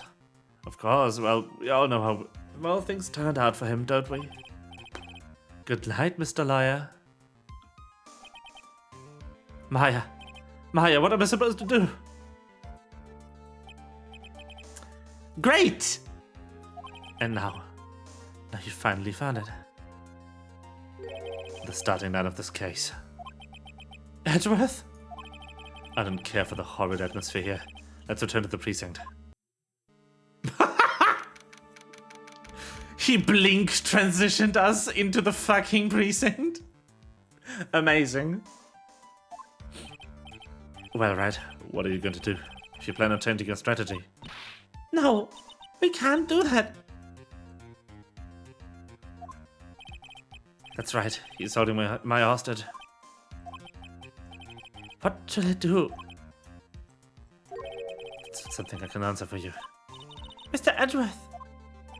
Right, only you can decide where to go from here. 1 year ago, at the time, I didn't truly understand what prosecutor was. And that is why I had to leave the prosecutor's office. I felt that I couldn't stand in a court of law until I knew what a prosecutor really was. And now, Mr. Wright. Now, Wright, it's your turn. My turn?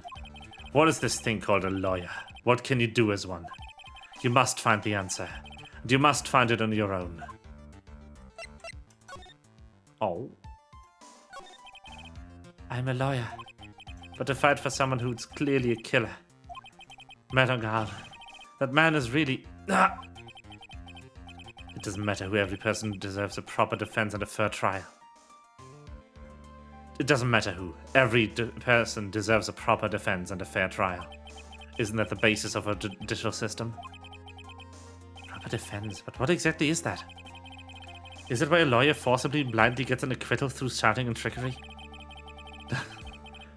Ironic that you of all people should say such a thing. Isn't that exactly how you've fought your clients up until now? Well, that may be true, but that's... It's because I've believed in my clients to be innocent from the bottom of my heart. But if I were to get on guard and acquittal, that isn't proper defense at all. I became a lawyer because I thought I could save people who are suffering and in pain. But when I look at this mess we're in, I can't even protect the person closest to me. Even if I win the case, I still lose in the end. I just don't know what to do. Right, would you get a hold of yourself? You have it all wrong. Huh? We aren't some sort of heroes. We're only human, you and I. You want to save someone? That's something easier said than done, wouldn't you say? That's... You are a defense attorney. You can't run away from that. You can only fight, and that's all you can do.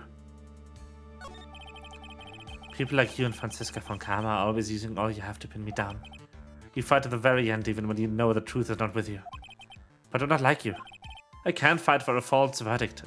For a man I clearly know to be guilty. Franziska, she fights for herself. The only thing she fights for is her perfect win record. That's all. And is that the same as you? Isn't that why you ran away a year ago? Because your precious win record was destroyed? You're so petty. I see. I understand why you despise me so. However, you're mistaken. What do you... Thanks to you, when you sealed off my path to perfect win record, I began to realize the error of my ways. I realized that things such as perfect record were meaningless. What? I don't believe you. Are you saying that is why you left the prosecutor's office? But then, why are you here now? The answer to that is something you will find out on your own. I have faith you will see it before the verdict is read tomorrow. But if you can't, then you will be powerless to change the ending of the story. Mr. Nick, the transceiver. I'm sorry for what happened earlier. Now then, Mr. Attorney, do you wager you can obtain an acquittal tomorrow? My, what is the matter, Mr. Attorney? I don't sense your usual anger this time. Tell me, please, why are you holding Maya hostage for Mr. Onkart's sake? Why are you doing this for the cold-blooded killer? Right. Please don't misunderstand things. He is my client. Don't toy with me. A man who hires an assassin is just as much of a killer as himself. I believe you were asking me for a reason as to why I'm doing what I am. Yeah. This is what I like to call my aftercare. What the heck is aftercare? My name carries a certain amount of honor and dignity, Mr. Attorney. I take great care to ensure that no suspicion falls upon my clients for my handiwork. That is what is called client relations, and it is part of an assassin's duty. An assassin's duty? We were unlucky this time, and my client was arrested as a suspect. As a result, I did what I had to do to enlist your expert help, Mr. Attorney, and to ensure that you would do everything in your power to the very end. What is your name? I believe I told you once before, however. You did, but... My name is the Killer. Shelly the Killer. You're Shelly the Killer! Please keep in mind, you do not have much space to maneuver with me. As a killer, I always finish what I set out to do. If you fail to keep up your end of the bargain... Maya! It will be my duty as an assassin to see to it she receives a nice long nap. No! Now then, if you'll excuse me, if someone were to trace the signal back to me, it would be very troublesome. Missing Maya! I don't know what to say. Edgeworth! Did you hear that? The end of the transmission! Huh? Oh, that. It sounded like a cat. A cat? It can't be. That cat. Can it? What is it? Let's go! A boop! I think I know which shady killer is holding Maya hostage. Edgeworth, have all police units set for On Guard Mansion immediately. Alright, you hurry over as well then. Don't lose hope yet, pals. The fight has only just begun. Yeah! What do you mean summoned? You've been here all along.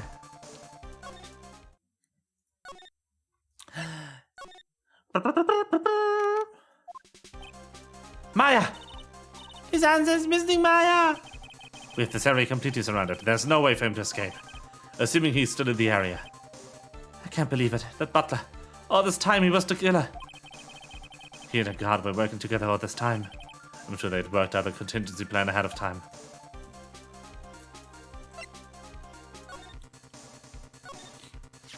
Oh, it's a figurine of a bear. But there are a lot of cats in it for some reason. A bear? Is that more of a thing for Mr. Corridor? How would something like this be here? Right, look down. There's a little pet door installed here. Ah, I'm sure that's for sure. Do you think that this came through that little door? No, this door, it's locked. Well, I'm pretty used to breaking doors down by now. Let's go, Edgeworth. Let's go! Nah, there's no one here. Somebody called cat though? Yeah, there's a cat. It meowed. You were in the game the whole time? Dragon power, yes. From the looks of this room, I would say this is some guard's private lounge. Look at this. Look at this, right? An antenna for sending and receiving radio signals at a VCR. Check inside the deck. If there's a tape, it would be an important piece of evidence. If we're lucky, it'll have the moment the crime was committed recorded on it. I'm sorry, but the tape deck is empty. There's no tape to be found. No. But there's no mistake that someone used this to record something. Looks like someone took the tape we're looking for and escaped with it.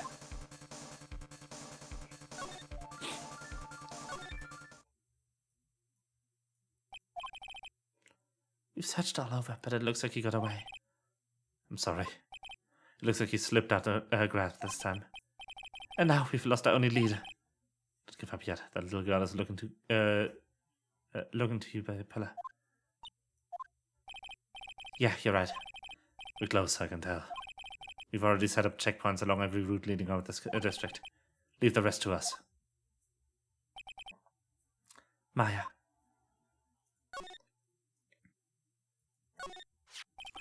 This looks like a picture of Miss Inpax. With love, Celeste. Miss Inpax, you mean? Yes, Mr. Corridor's former manager. How would a picture of Miss Inpax be here in Mr. On Guard's mansion? Why does it say with love? This might be a clue.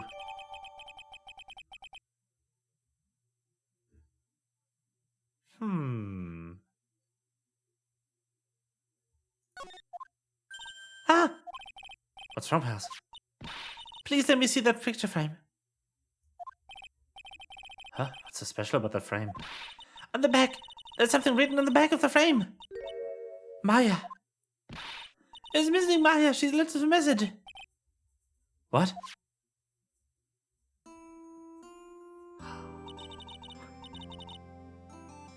I thought you'd come. I knew you would. Now listen up. You better get a guard guilty sentence, okay? If you get a creepy slime bag not guilty, I'll never forgive you. Ever. I'm fine, so you don't need to worry. There's so much I want to write, but I don't think I have a lot of time left. Pearly, you're there too, right? Make sure you help Nick, okay? Someone's got to watch out for the helpless young. That's it for now, Nick. I guess I'll talk to you later. No! Miss Maya! Right. What's wrong? What a blank stare. Oh, nothing. You searched the house and this is the last room. Unless they eluded us. Edgeworth? Yes. As far as clues go, I think this is about all I'm going to get. But I'm still short one last thing. And what is that?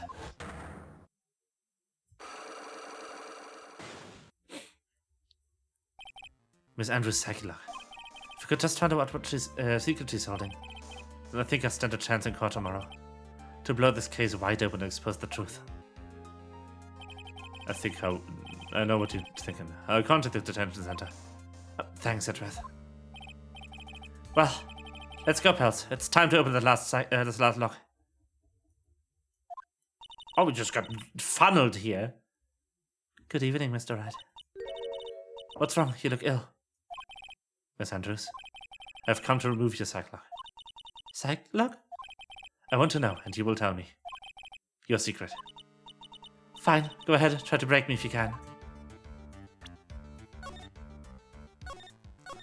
I love how he just goes, I've come here to break your psych lock. And then she's like, my what? She doesn't know what that is, Phoenix.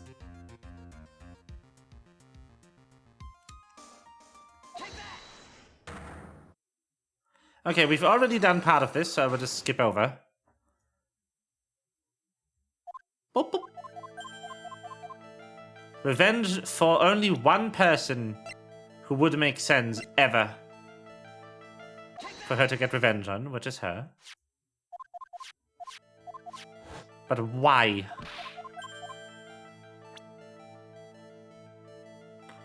The relation between Celeste and Matt.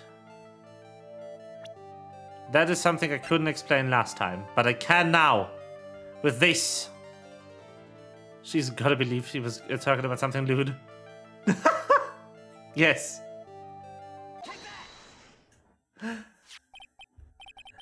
This is a photo of Miss Impax, correct? She looks younger than when she passed away, though. What? With love, Celeste. This is Miss Impax's handwriting, isn't it?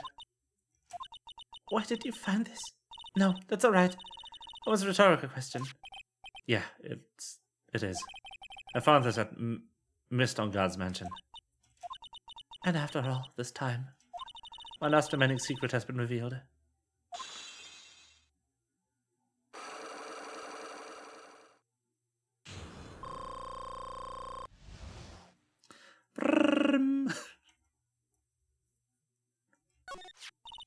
Celeste, she was supposed to get married to Juan. Yes, but I heard that it didn't work out. Because Mr. Carida didn't want to get married to her anymore, right? Yes. Because of Matt. Because of Mr. Angard? What do you mean?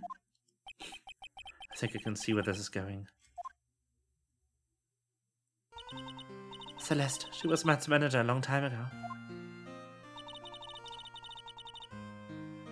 The sad Steel Samurai theme strikes again. No.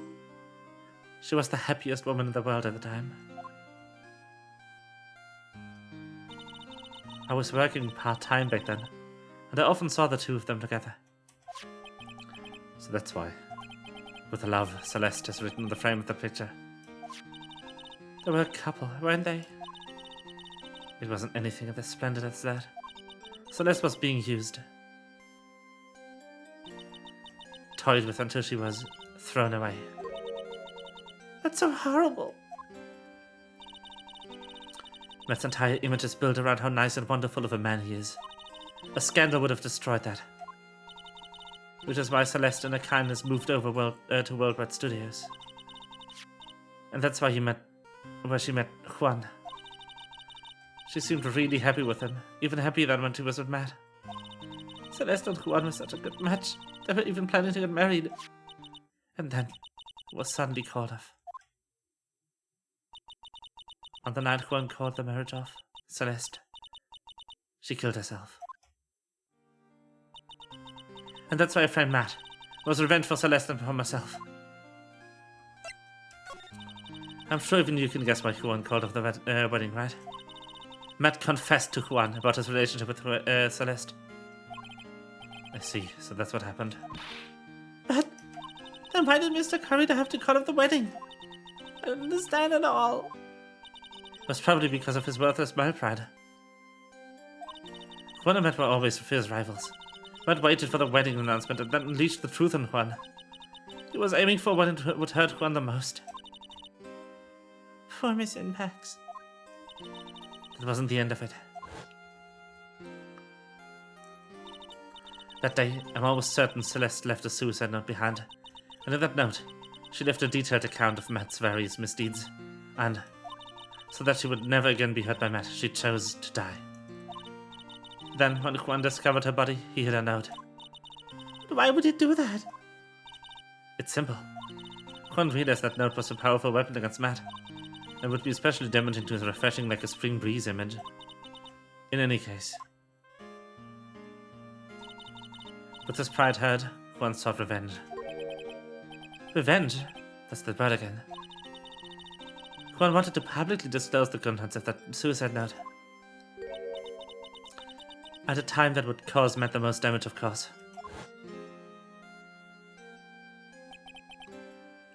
And that was at the press conference after the stage show. I know all about it because I heard it from Juan, who was so I could find out about this that drew close to Juan to begin with. They're quite a pair of hideous monsters, aren't they? Even Celeste, that was something for them to use in their game. That night when I found Juan's body, it was only natural that I thought the murderer was a Matt. Those two were always spying on one another after all. As for me, I was frantically searching for Celeste's suicide note. I wanted to destroy it before it ever went public. I was going to burn it had I even brought a lighter. But I couldn't find the suicide note, and that's when revenge crossed my mind. Yes, I was going to bring to them my own kind of cruel revenge. Celeste was killed by those two monsters. So when I stabbed Juan's body with that knife, I didn't feel a single shred of guilt. And that's all I have to say. Well, Mr. Wright, even knowing all this, are you still going to help that man? I'm a lawyer. I see. What a foul profession. Thank you very much for your time and for talking with me. It was no big deal. I couldn't sleep anyway. I can't sleep either. Not with Maya's situation. Or with what I know now.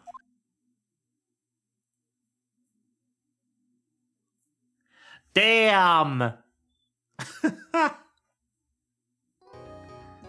Holy shit.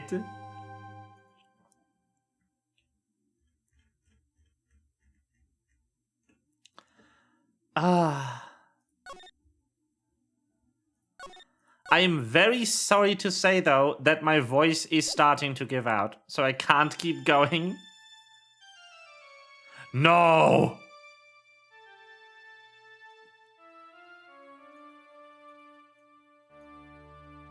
Not again! You can't run forever, Mr. Phoenix Wright.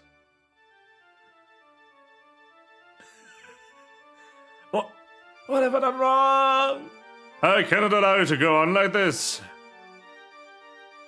But I'm just a simple defense attorney. Silence! You're no longer worthy of your title.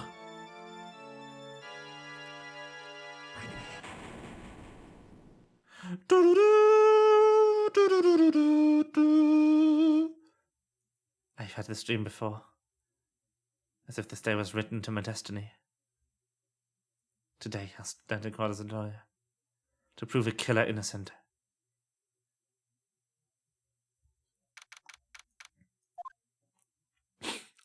Boop!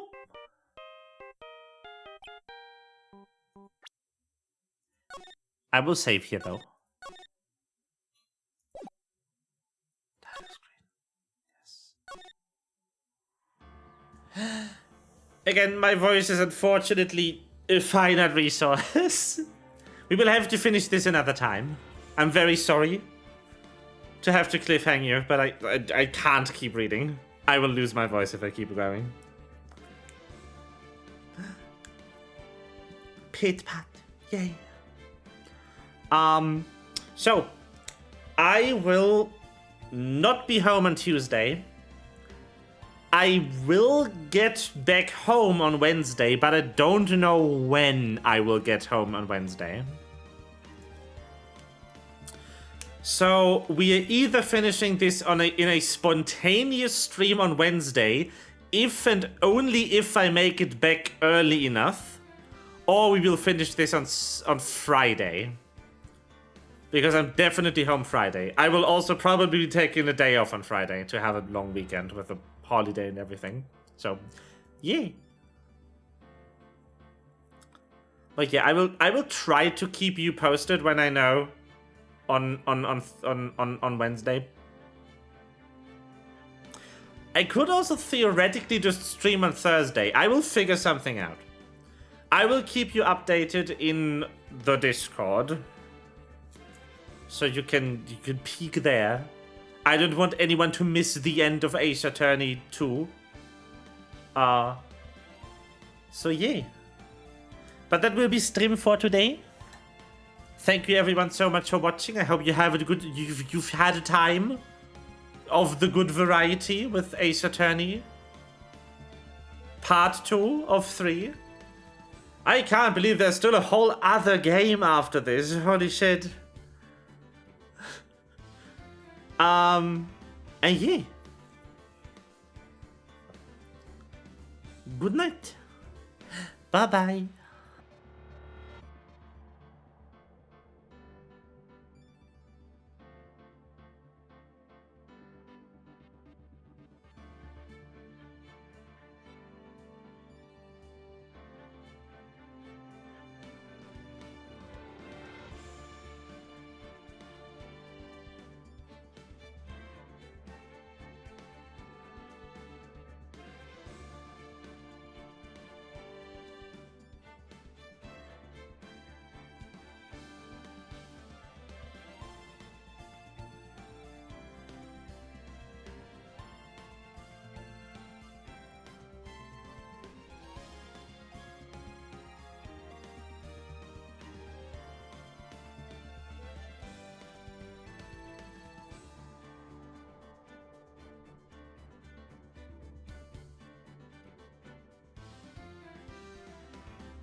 Hold on.